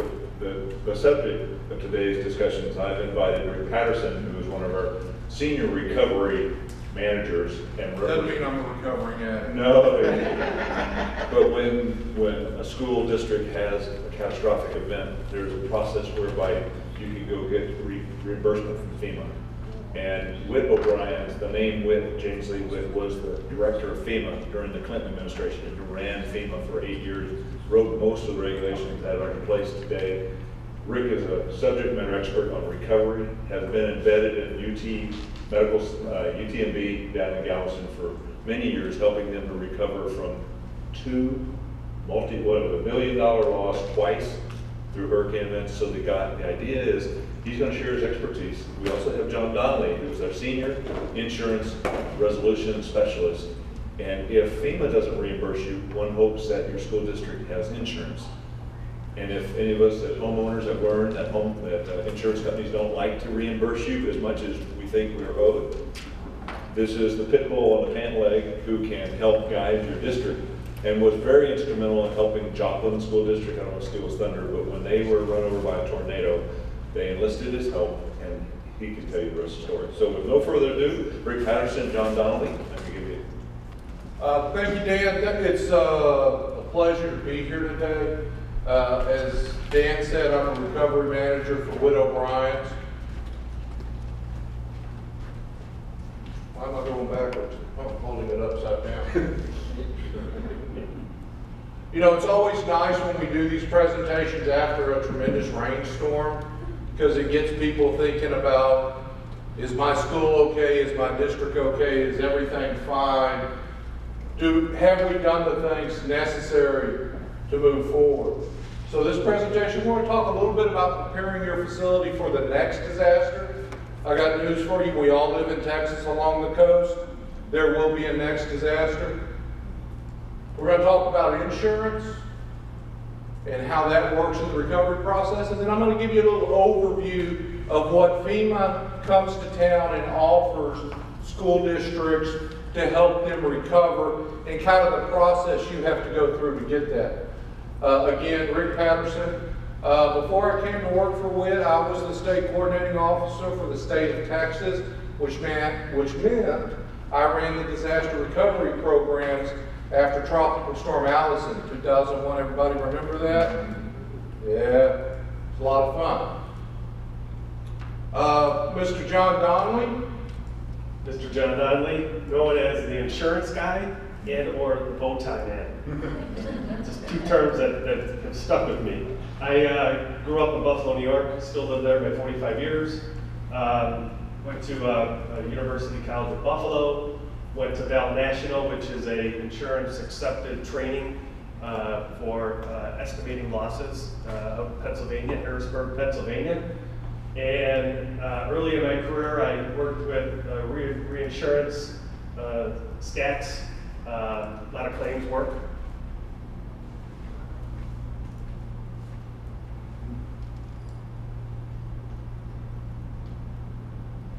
Outside, after the presentation, there's some folders out there that has some of our capability sheets on it that kind of explains the different services that we provide.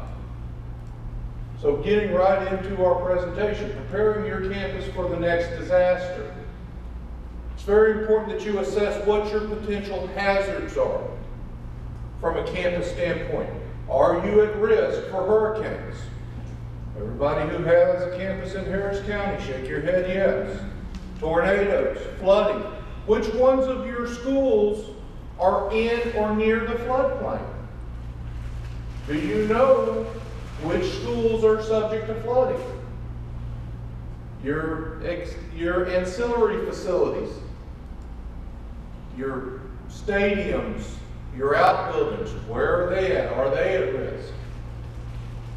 Have you completed your risk assessment so that you know from a standpoint of moving forward what are the things that you're at risk at your campus?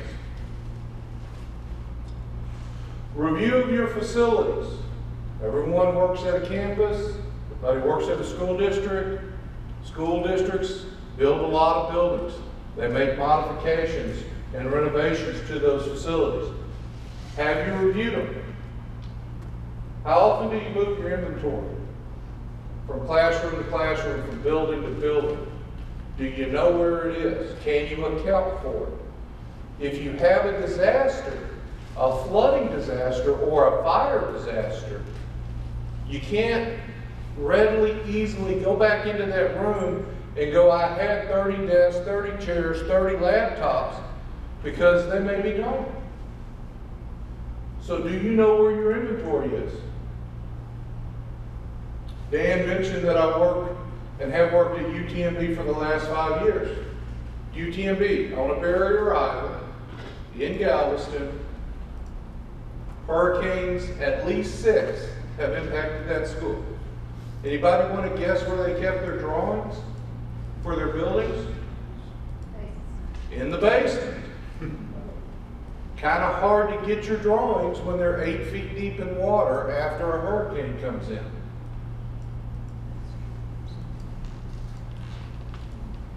Leased facilities. Some school districts may lease facilities from an insurance standpoint and also from a FEMA recovery standpoint. It's important to know who's responsible for the maintenance of that facility. In your lease, it will establish, does the landlord have responsibility to repair a facility? Or is it the person who is leasing the facility? That will always be important. Review of insurance. Does your insurance match your current site plan? Have you taken high dollar stuff that had been on the second floor and now put it on the first floor in a building that's in a floodplain? And if so, do you have the appropriate coverage? Who has the current policies? Most school districts will have a risk manager or someone responsible for that, and that'll be their bailiwick. Are we sure that all the facilities that are in a high-risk area for flooding, do they have the appropriate coverage? Because if you do not have the flood coverage, when FEMA comes to town, they're going to take a mandatory reduction for what they will pay because you did not have flood insurance. That penalty could be up to $1 million. So if you have a school that has $1.5 million loss that's in the floodplain, before FEMA will pay a dime, they're going to deduct $1 million, which means the school district will have to fund that if that school is not properly insured. Yeah, 100%. Typically, when I mention the word insurance, people kind of roll their eyes, they don't understand it. So it's important to really know what's in that policy, or policy. You know, some are pretty big.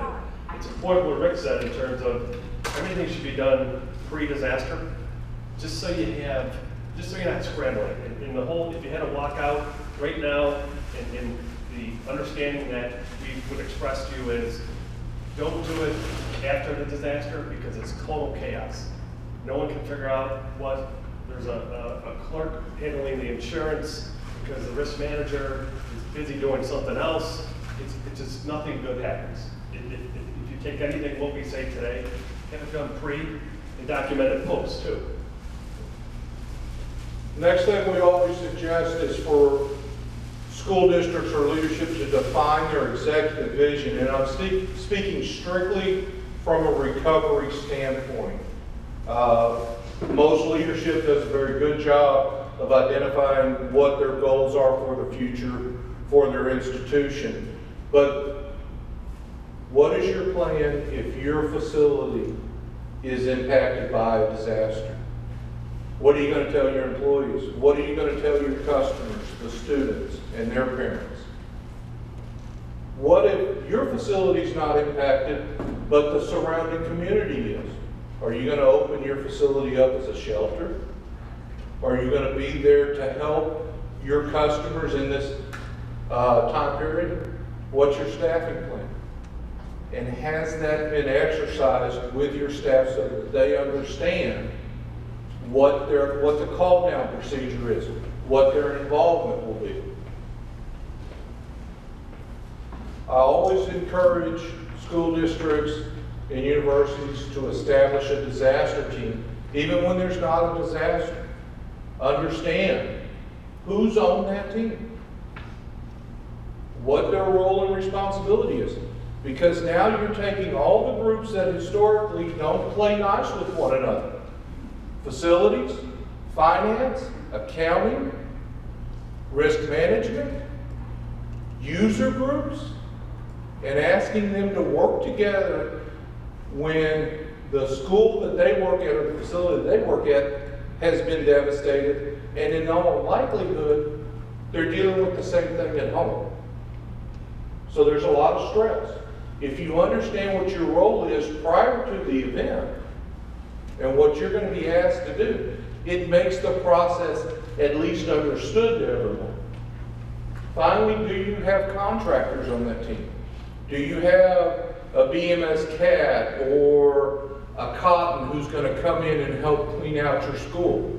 And do you have those contact numbers? Who's authorized to reach out and bring those people in? Mutual aid for schools. Probably the most important thing is the mutual aid agreements that you may have with the county. Opening up your schools for shelters. Has those mutual aid agreements been discussed? Do we know who's going to pay for what, and what is the process for reimbursement? Are you sure if your facility is named in a mutual aid agreement, what is expected? Are you expected to provide food? Are you expected to provide cots? Or are you just providing your facility? Pre-event contracts. Do you know if your district has any in place? And I'm talking about debris removal contracts, emergency restoration contracts, contracts to bring in generators and things like that to get the school back up and running. How were these contracts procured? In dealing with FEMA, their big concern is going to be that you obtain those contracts through proper procurement. And if you do not properly procure your contracts in accordance with your rules and the federal government's rules, they're going to question every cost that you have. And then you got some guy in a dark room with Google looking up the prices for generators 7 months, 7 years after the event, saying you paid too much because you didn't properly procure your contract.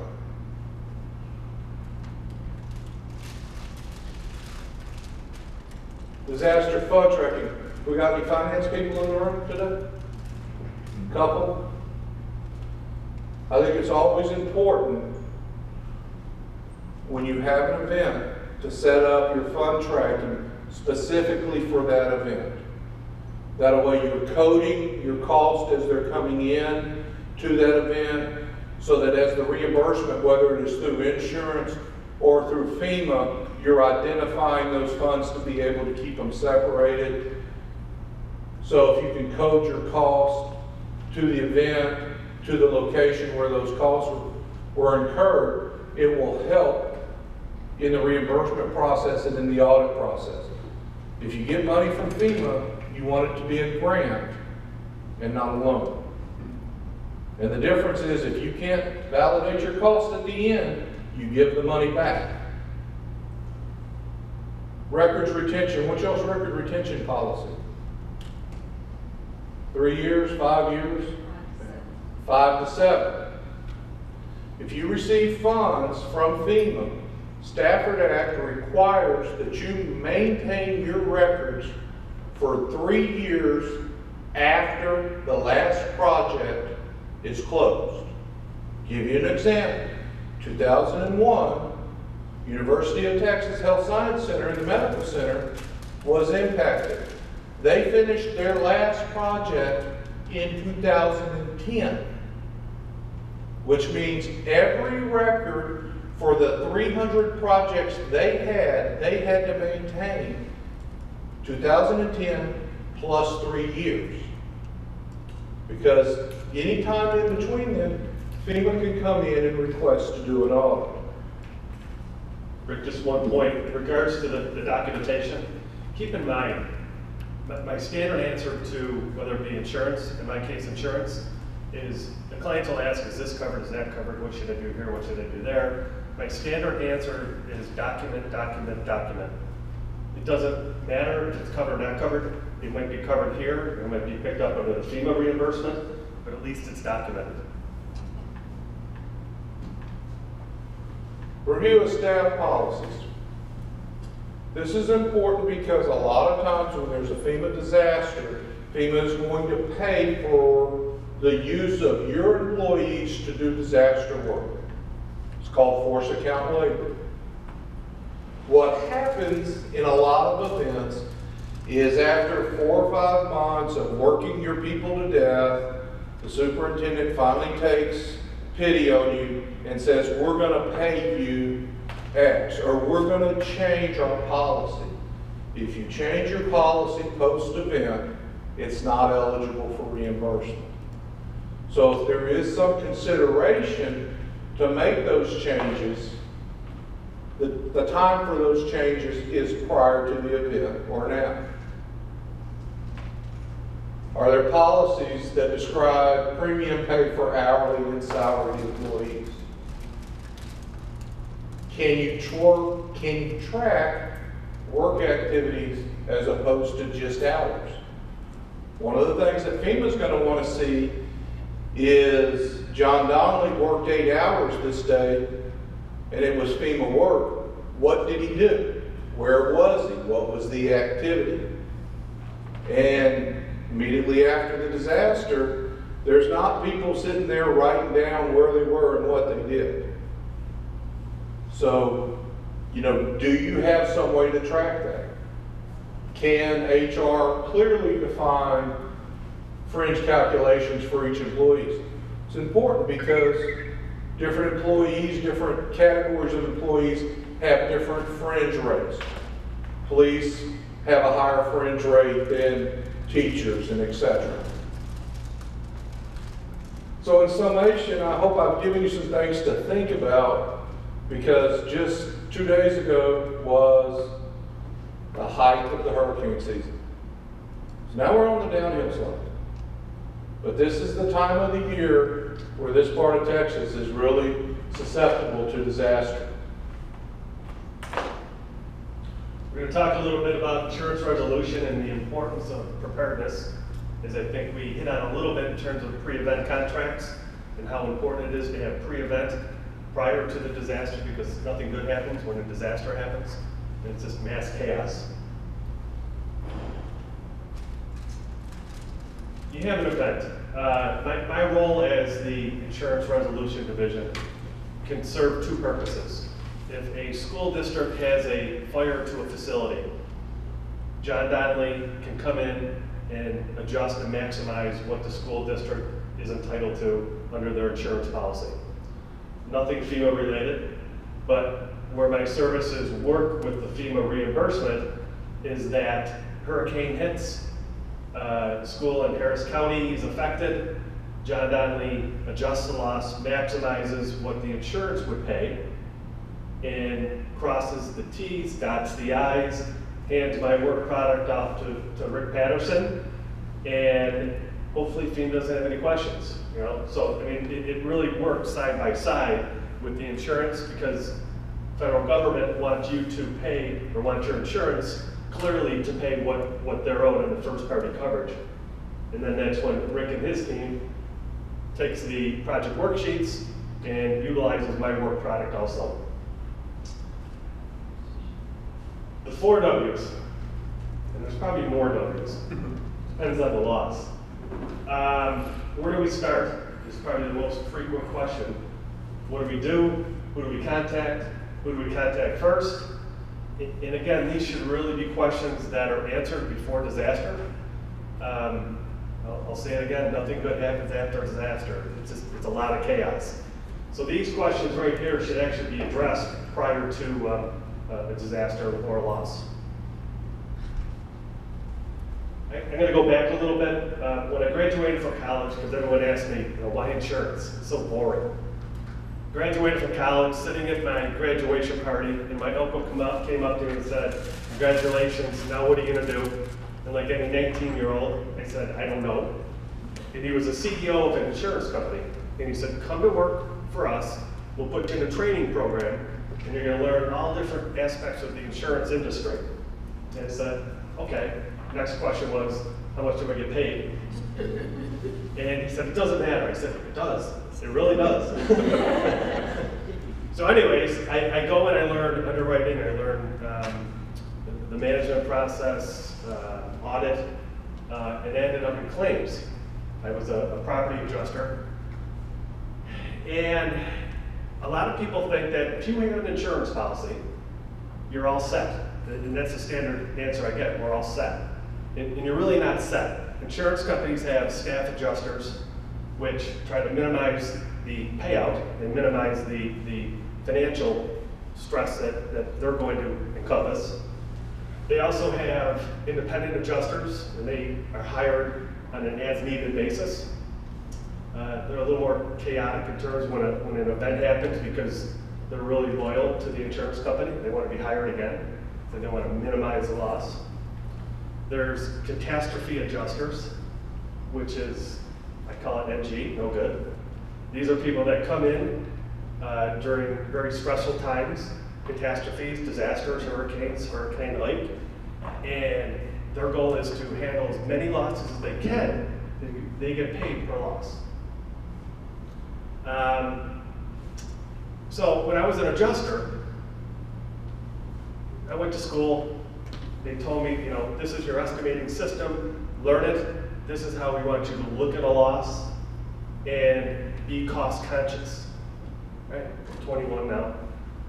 So I got called in after a year, and they said, hey, good job, but your payout is just a little bit too much. Instead of 35%, it should be 20%. I said, okay, I'll work on it. Well, I worked on it. People love me though, I gave them what they deserved. So after a while, I started thinking to myself, you have to be cost conscious. So you have a policy, you're paying a premium, and I'm trying to knock down what we're going to pay out. From a company standpoint, I get it, I understand it. But from a person looking outside in, I'm saying, you know, it's not the way it should be.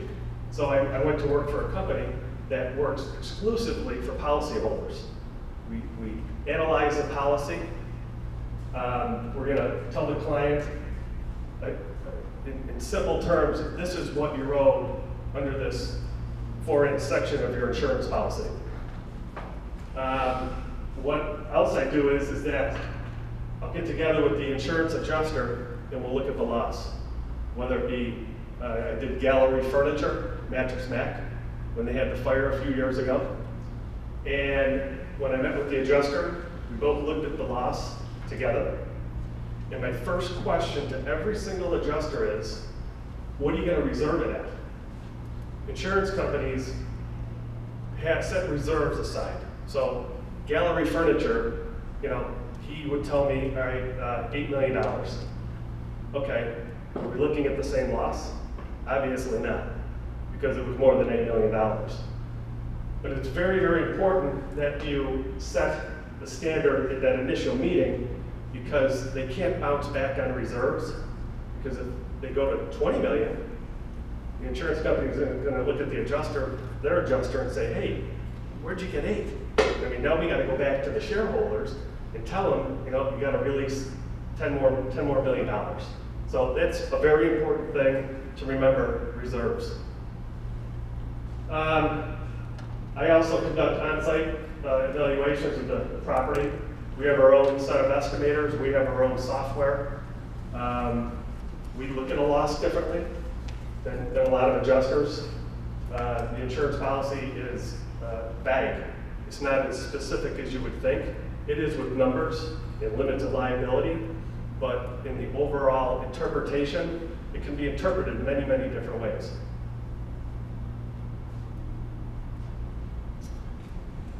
What is the value of our services? And I just want to talk about Joplin, Missouri a little bit, since we're in Harris County. In 2011, May 2011, Joplin, Missouri had an EF5 tornado. Got a call from the risk manager, CFO of the district, and he said, you know, we'd like to talk to you. I said, okay. I got to tell you, it was a weird job. I've seen disasters. I had never, ever seen anything like this in my life. It looked like it was out of a movie, like Walking Zombies. I mean, it was just, it was freakish. 161 people perished. 8 schools in the Joplin School District were wiped out, which is pretty much their entire district. School started in 88 days. It was just, it was very rewarding, but it was just really freakish at times. So we got hired by the Joplin School District. Met with the adjuster from Travelers. Said, hey, Scott, who I typically know these adjusters. I said, Scott, what are you thinking reserve-wise? 70 million. I said, Scott, are we looking at the same loss? And he goes, yeah, 8 school buildings, you know, square footage and this and that. And I said, no. We ended up settling for 135 million. Now, I bring this up because I used to be on a school board, used to be on a town board. I know budgets, but I also know budgets are very, very limited at times. You know, it is what it is. This is what we have to spend. So when you think about it, if the Joplin schools got $70 million, I don't know if they'd be in business today, because they're going to fall short approximately $70 million because their loss was $135 million. So we do serve a purpose. We play a huge role in terms of maximizing what the client is owed, just not what the insurance company wants to give them. Just some things to keep in the back of your mind. What's the benefit of our services? Well, you're going to get what you're owed, as I mentioned, under the terms and conditions of the policy. A really important point. A lot of my clients think initially they can handle it. It's not as easy as it looks, and it's probably something you don't want to adjust or negotiate if you haven't done it before. I mean, you could be losing a lot of money. But I see it often where clients in the private sector will take their employees and say, go settle this loss with me or for me. And in school district, a lot of the school districts will take someone that already has specific duties they have to do for the district. Now you're telling them to go negotiate and settle this loss on behalf of the district. It's not as easy as that. So I always try to point that out that, you know, they weren't trained to negotiate settlements. They were trained to, I don't know, be an assistant superintendent. And there's still a district that has to be run, and there's still a company that has to be run.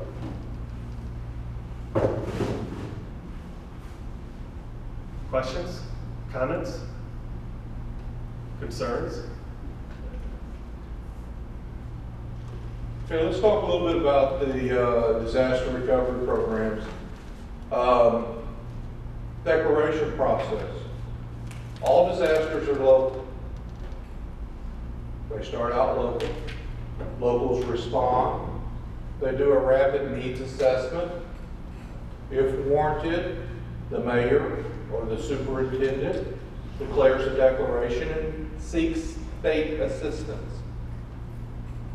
The state then reviews the information, determines what state assets can be used, and if warranted, they request FEMA and the federal government to declare a disaster area. Federal government will then review the state declaration. If warranted, assign federal resources to come in and provide assistance, evaluate the declaration, make a recommendation to the president. The president then will either declare an emergency or not. If that happens, federal assistance is provided. They establish a joint field office, and on comes the horde. Everybody seen the movie Apocalypse Now, where they're in the helicopters and they're flying over that village? That's what a FEMA disaster recovery effort looks like as everybody comes to town.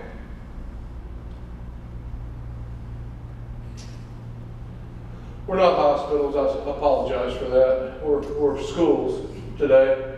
But in the disaster process, or in the declaration process, you may have officials from Harris County or from the city of Houston call the school up and say, how much damage did you have? Because they're trying to reach a dollar threshold to get that declaration. So, and they're going to call 48 hours after the disaster. And if you don't have the number, they're going to call back in 72 hours. And they're going to call back until they get a number from you. So in your process of thinking, you know, at some point you're going to have to wag a number. And that's what it is. You have 10 schools that get flooded. You're going to have so much sheetrock and carpet and etc. Wag a number at it. At the end of the day, they'll make the math work. A little bit about the Public Assistance Program. The Public Assistance Program is FEMA's program to provide funding to governmental entities to help them recover from an event. FEMA did a lot of this training originally, so I've liberated a few of their slides from here and there. Their training lasts 4.5 days. We'll be gone in about 20 minutes. Okay, so we can have one or the other. There's no in between. Very important from a high level, and what I want to do today is just give you a high level look. Disaster happens and it's declared. The first thing you're going to have to do is determine, do you want to request public assistance? And there's a form in the state of Texas called a request for public assistance. So if you have damages, if you have costs from the disaster, that's your first step. After 30 or 60 days, the state and FEMA will show up at your door and say, we're here to have a kickoff meeting. And then we're going to write your project worksheets. This is the grant. This is how you receive the money from the federal government and the state. You incur costs, you do your work, you request to the state to be reimbursed. So dollars are coming to you. At the end of the day, when everything's said and done, there's going to be an audit.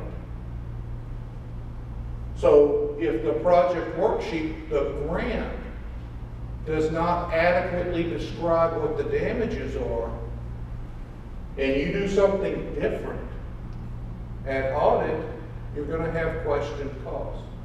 That's why the PW is the most important document. It's telling you what you're going to do, what repairs you're going to make. And then your audit has to fall in line with that. Hey, you can just go back to that 1 second? Important thing to remember, I probably had a 1.5.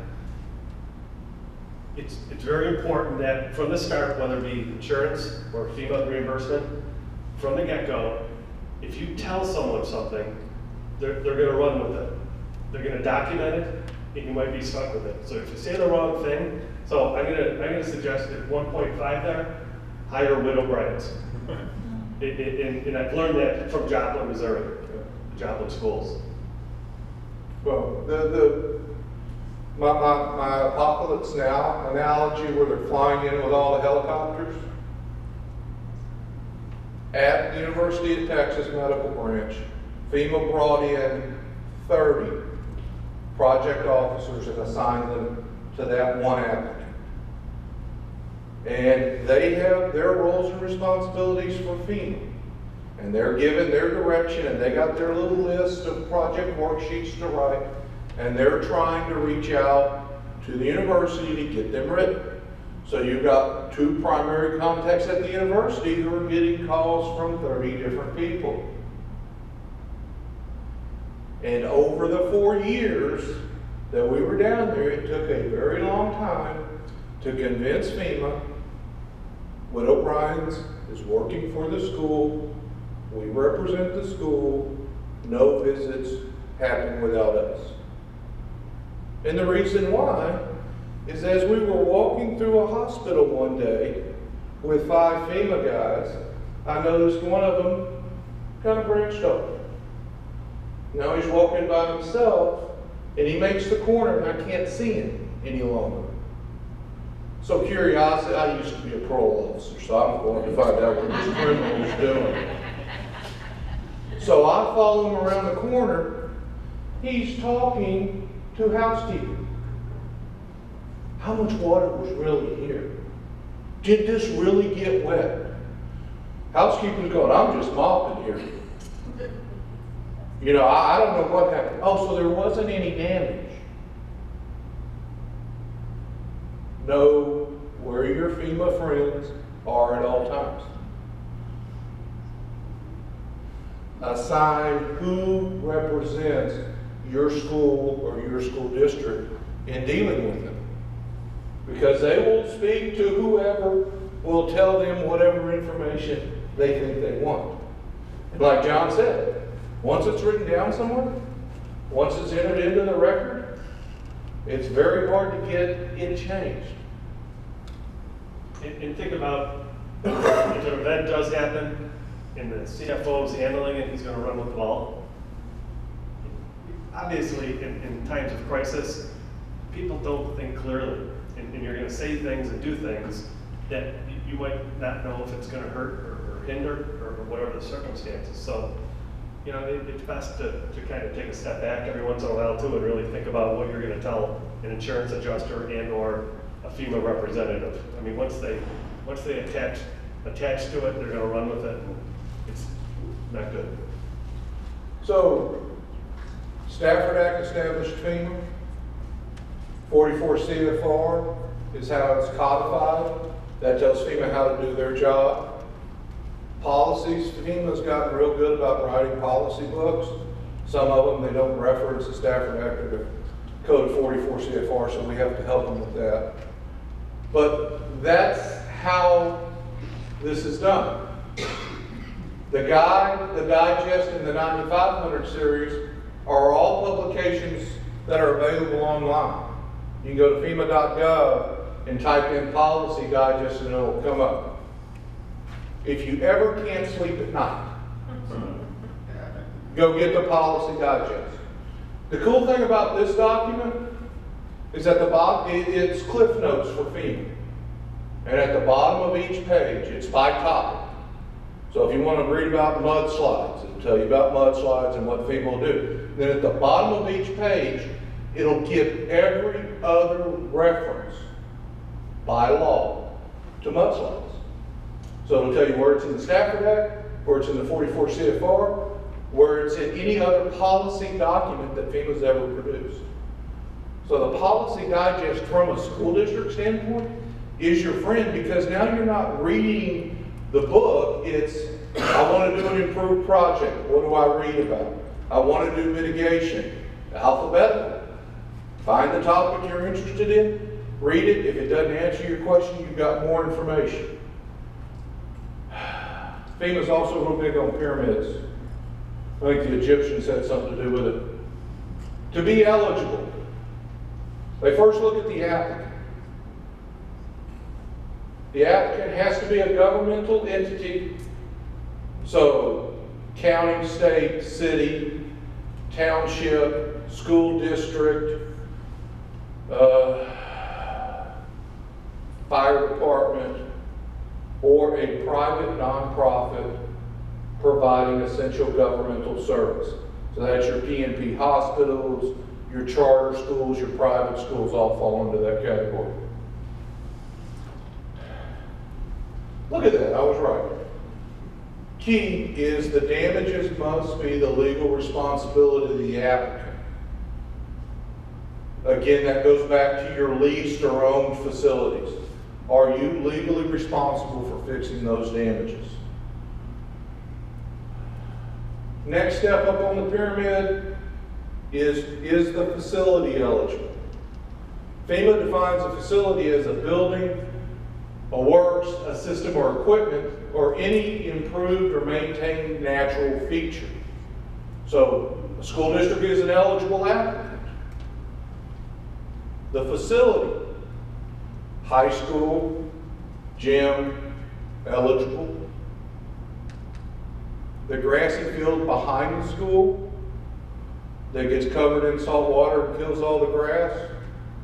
Well, if it's not a maintained, engineered facility, that's not eligible for you to get new grass. If the facility that's on your school is owned by another entity, I have schools in Louisiana that here you have the school, and on the corner of the school is a church, owned school property. The church is not eligible because it's not an eligible facility. Work must be result of the disaster, located within the disaster area, and again, legally responsibility of the applicant. Ineligible work, everybody raise your right hand. Everybody raise your right hand. We do not have any neglect at our school. All deferred maintenance is complete. Say yes. Yes. FEMA's going to want to check. Was that hole in the wall kicked prior to or after the flood happened? After. That's right. So don't let them ask the janitor who's been complaining about that hole for 3 years. They're going to want to see your maintenance records, especially things like elevators, if you have elevators in your school. Finally, we get to cost. FEMA says cost at the top of the pyramid is the smallest because it's the least important. Where are my finance people? What's the most important part of any project? Cost. Because if you don't have the money in the bank, you can't do the project. FEMA says they must be reasonable and necessary. They define reasonable as you followed your standards of procurement. I guarantee you every school district in Texas with their procurement standards are higher than the federal government if they follow them. Okay? Because the biggest part of y'all's budget comes from where? DOE through TEA, right? With y'all's taxes. So y'all are getting federal funds on an annual basis that y'all have to comply with. FEMA's gonna say, we're gonna take out your insurance first, because we can't duplicate benefits. They're also gonna say, we're gonna take salvage value. If FEMA wants to take salvage value, auction the stuff off. And I'm telling you that, why? Because this is a big, beautiful 42-inch flat screen TV that got flooded. FEMA's gonna say, we have to take a salvage value. The TV's only a year old, you paid $8,000 for it new, so we're gonna take a $4,000 salvage value hit. Take that same TV, put it in your auction, they plug it in, it doesn't come on, somebody may give you $5. Here, FEMA's gonna deduct $4,000. If you actually salvage it, they only get $5. Make sure you maximize your benefit. Talked a little bit about force account labor. That's your people, your equipment, your materials, and any contract costs you have. One of the things that just changed is FEMA will now pay equipment rates for the generators that are installed at your schools. Previously, they only wanted to pay for the gas. Turns out it's really like free money. The thing comes on, you get paid so much an hour for it to run, as opposed to just the fuel. Methods of procurement on your contract, your small purchase, your sealed bids, competitive and non-competitive proposals. People always smile when they hear non-competitive, oh, we can just pick our brother-in-law. No, that's like A&E firms who are decided on who's best qualified to do the work as opposed to who has the best price. Emergency and permanent work. FEMA divides it into two different categories. What you have to do to clean up your school, to prevent it from getting harmed or further falling apart, and then what repairs you have to make. Most schools, most of their PWs are going to be written as what's called a Category E PW, which is going to be your buildings, your contents and systems, your equipment, school books, things of that nature will all be written as a Category E. We'll also have a very important review for insurance at that point. Pay special attention to your insurance. Does your insurance cover those things? Are there sub-limits within your policies? And that's where John and his expertise coming in will help identify those sub-limits on maybe signs and things like that you have, or antennas. You have a lot of schools that still have antennas and they have a sub-limit on their policy. And FEMA's going to try to take the same sub-limit at 5 different schools. You only get one bite at that apple. Codes and standards. FEMA will pay for upgrades to codes and standards as long as you were compliant with your use of codes and standards prior to the event. But again, it's pulling teeth to get FEMA to play that game because it becomes very expensive. In regards to code upgrades, under the insurance policy, sometimes you have to be careful with that because you're opening something that you might have minimal coverage for. And once you open up one code standard, you got to go through the whole gamut. So if someone says, you know what, we had a loss, we need a sprinkler system. You might have enough coverage for that, but there might be additional codes, EDA compliant, that might throw you over your limit of liability of $100,000. So I always tell clients, be careful for what you ask for. You might think you're getting sprinklers and a fire suppression system, but you might have to fund some additional code standards issues if it goes over your limits of liability. Just something to keep in mind. the project worksheet. In FEMA's world, that's the grant document. Like any good story, it answers those 5 questions. What was there before the disaster? What did the disaster do? What's necessary to fix the facility? How will it be fixed? And how much will it cost? I'm with you. It's always the bottom line. What's it going to cost? Again, FEMA has their pyramid, and they say the most important thing is the damage description, because you've got to document everything that was damaged, how it was damaged, how it's going to be fixed. And the example would be this room that we're standing in right now is flooded and has 2 feet of water in it. And you're going, we're on the 5th floor, what happened to the rest of Texas? 2 feet of water. So if your damage description said the disaster came in, we had water up to 24 inches. Does that tell you what all you need to fix? Does that tell you what all was damaged? Because you didn't say if you had carpet or not. You didn't say, are your plugs at 24 inches or are they at 30 inches so they stay dry? Do you have data lines in the room? The better your damage description is laid out, the better your scope of work is laid out.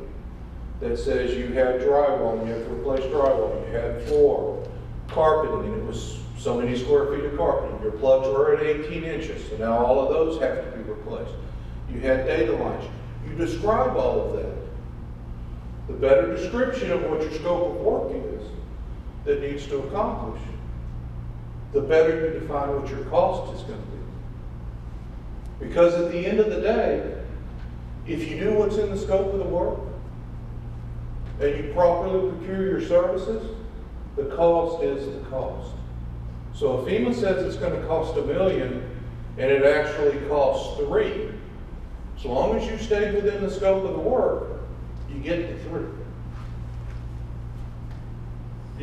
Something to keep in mind too, again, insurance, FEMA reimbursement, the common sense approach when a disaster hits or a loss occurs, throw it out the window.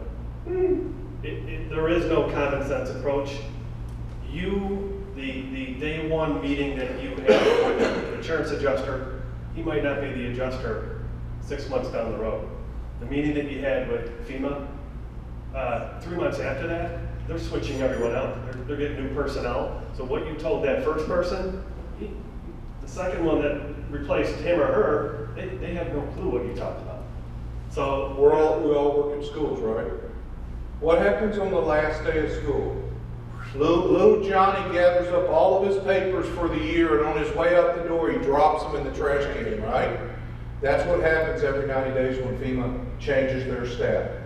If they don't finish the PW, they shred your documentation. And then, hi, I'm Fred, I'm your new FEMA guy. I need all this information. So if you provide it to them in paper, you're providing it to them in paper again and again. Buy a scanner, use your scanner, give it to them digitally, then you're burning the CD. Go back to the common sense approach. Rick mentioned flooding, and you had flooding. Typically, an adjuster will come in and say, we're just going to remove 4 feet of drywall, we're going to dry it out, we'll be fine. And this happened in Sandy, which is a crazy, crazy argument. Remember, common sense approach does not apply, whether it be in insurance or FEMA. So my argument is, okay, you're going to cut 4 feet. You're going to take out the insulation. What about the insulation that got wet and the water whipped up that? They don't see it that way, whether it be insurance and or FEMA. They see it as, this is the rule. This is the way we handle it. So just different things happen, and I walk away many times going, how did you reach that decision? I mean, it just doesn't make sense. And to pile on to what he's saying, same thing happened at UTMB. They gave them 4 feet of sheetrock in some buildings and gave them 8 feet of insulation and said, well, y'all can just stuff the insulation up. And yes, that is a way to do it. Okay, but you give them 8 feet of sheetrock on one wall and 4 feet on the other, so that the insulation guy goes tap, tap, tap, tap, and he's done, as opposed to trying to stuff that insulation all the way up. Yes, ma'am? Oh, never mind. And just to take, FEMA logic that.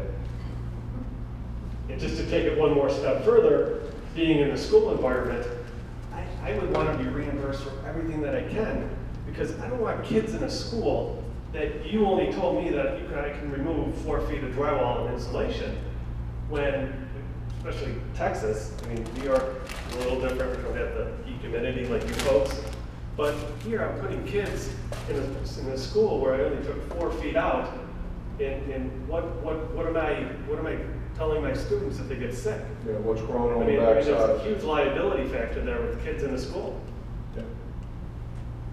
In addition to making the repairs, FEMA wants to make your repairs and replace your facility exactly what you lost. So you lost a 1940s era school with smaller rooms. They're going to want to build you a brand new school with those smaller rooms. But they will allow you to make adjustments for codes and standards.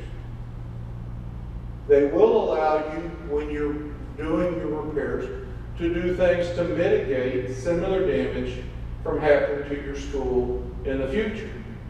So if you had the sheetrock that was damaged, a mitigation alternative may be to go in with water-resistant sheetrock, or vinyl floor, or vinyl wall coverings at the bottom to prevent that flooding, or to prevent the damages from that flooding happening again. You could elevate your mechanical systems, and I don't know if we have any engineers in here, but again, we put all of our HVAC equipment on the first floor. It floods. In Texas, if we can't condition a building, it starts to mold within 48 hours. So to be able to put your HVAC systems up on a platform keeps them from getting damaged in the future. You may decide that you want to do an alternate or an improved project. Improved project, exactly what it sounds like. You had a 40 classroom school, but you want, and it was completely destroyed, you want to come back with a 50 classroom school. FEMA takes it, and they give you 80% of the money, you fund the other 20%. An alternate project, you lost school buses, but you need school books. So instead of buying the buses, you buy the books. I know when they did the FEMA portion of Joplin schools, they got money, Joplin schools did, for shelters, which is not covered on insurance. It's not a code-related issue. But I know WIT was very successful with getting money for shelters, which obviously they need. Of all of these things that are listed, the first one is the most important. Everybody has smartphones. When you walk into your school, before you pick up the first thing or touch the first thing, take pictures. Walk through your whole school and take pictures. When you clean up, take pictures again. When you make the repairs, take pictures again. Because I can tell you for a fact, you will not remember what it looked like, what it smelled like, how horrible it was 3 years later. When somebody from FEMA says it really wasn't that bad, you shouldn't have did everything you did. What you did was unreasonable. Trust me, take a picture of everything. And digital cameras make it cheap. You don't have to develop them. Buy you a terabyte drive and just drop them on. If you don't have the documentation, if they don't see it, it was not there. Again, common sense approach, throw it out the window. Superstorm Sandy did a huge condo complex. One unit, they said they're not paying for a toilet because they didn't see it in the rummage of mess. Common sense approach, you have a bathroom, you're gonna have a toilet. but there was no toilet in the rubbish, so they just assumed there wasn't one there. So you've worked with FEMA, you've got it, I'm gonna give you this back, I promise. You got your project worksheet developed, they're gonna come to you and they're gonna go, hi, Ms. Jones, here's your project worksheet, it has everything that you want in there. I need you to sign it right here. FEMA took 6 months to write this. Ms. Jones, you haven't signed here, I need your signature. They're going to press you to sign it without reading it. Like everything else in your life you do, say, once I read it and once I understand it, I will sign it and get it back to you. Okay? Because FEMA's just saying, well, this is just an acknowledgement that you saw a copy of it. And then when you sign it, and a year later you say, well, you forgot my generator. Well, you signed it, you approved what the loss was. Also, whatever they give you, read it like you don't know what they're talking about. Because everyone changes jobs, and this project may take 5 years to complete. And you may be the vice president of such and such now, and somebody else has got your job and they're going, what am I supposed to do with this? What were we supposed to do? Make sure it's legible and understandable of what the scope of work is. The other good thing that FEMA has is the Hazard Mitigation Grant Program. This is the program that most people identify as the buyout program. Whenever there's a disaster and FEMA's buying out houses, this is the program they funded under. But the other part of this program allows for governmental entities to provide mitigation projects to reduce future harm, and FEMA will fund those, such as drainage projects or elevation of equipment or buildings to prevent them from damage in the future. The good thing about this program also is that facility or that location doesn't have to be damaged in the disaster. So we could have a tornado in Austin, creates a disaster in Texas, and you have a good project, you can submit it and be funded in Harris County for that project and not have a lick of damage from what happened in Austin.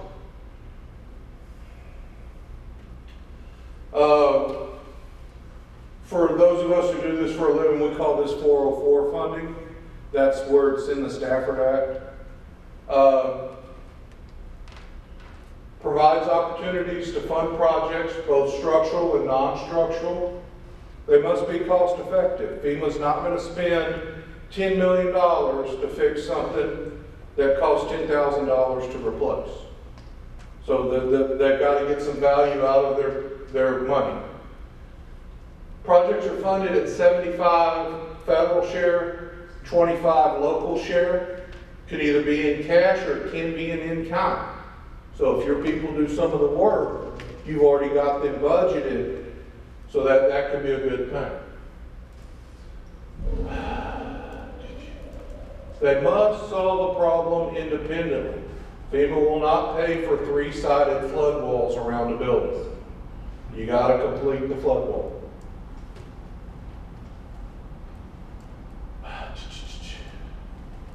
Could be hazard control projects such as drainage projects, retrofits to facility. Our school is closer to the coast, storm shutters, FEMA will pay for those.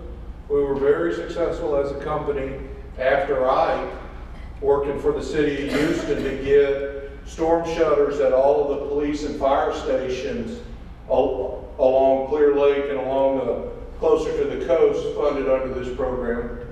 Protection of utilities, of course, property acquisitions.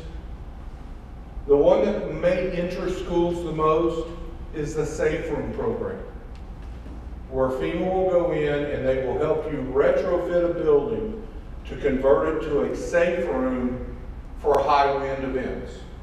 so that you have a room that you can take your students and staff to protect them in case there's a tornado.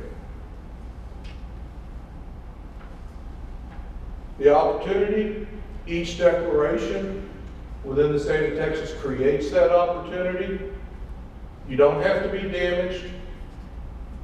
And I encourage everyone to get their possible grants from their master plan. What are you going to build next? What are you moving forward with in your projects? So in conclusion, we talked about prepping your facility for the next disaster, understanding insurance and recovery, and the FEMA disaster programs. One of the reasons we're in the business we're in is we understand y'all have a full-time job that y'all do today. Probably have to. If a disaster happens, we become that extra staff that can come in, work that situation, provide you with expert counseling and guidance in developing these grant opportunities and this insurance, and then we go what? And FEMA pays for us to assist you. So there is an opportunity there. Questions? Answers? Yes, sir. Is it the district that's paying you? The district would pay us. Our costs would be identified on each one of your project worksheets as far as developing that project worksheet and managing that. It's called the administrative cost that you would typically see in a lot of grants that have a 5 to 7% administrative cost. FEMA deals with it on a project by project basis. So we've spent a lot of time and effort in our company to develop tracking of our time by the individual project to be in accordance with FEMA standards. So the district has to pay you? The district does pay us initially, yes. And then FEMA reimburses. The other thing that with the Houston Galveston Area Council of Governments, we're a part of their HGAC buy program that does meet the procurement standards for FEMA and the federal government. So you wouldn't have to issue an RFP or an RFQ to provide our services if you're a member of HGAC. Any other questions? Well, thank you very much for your time. Everybody Thank be you very safe.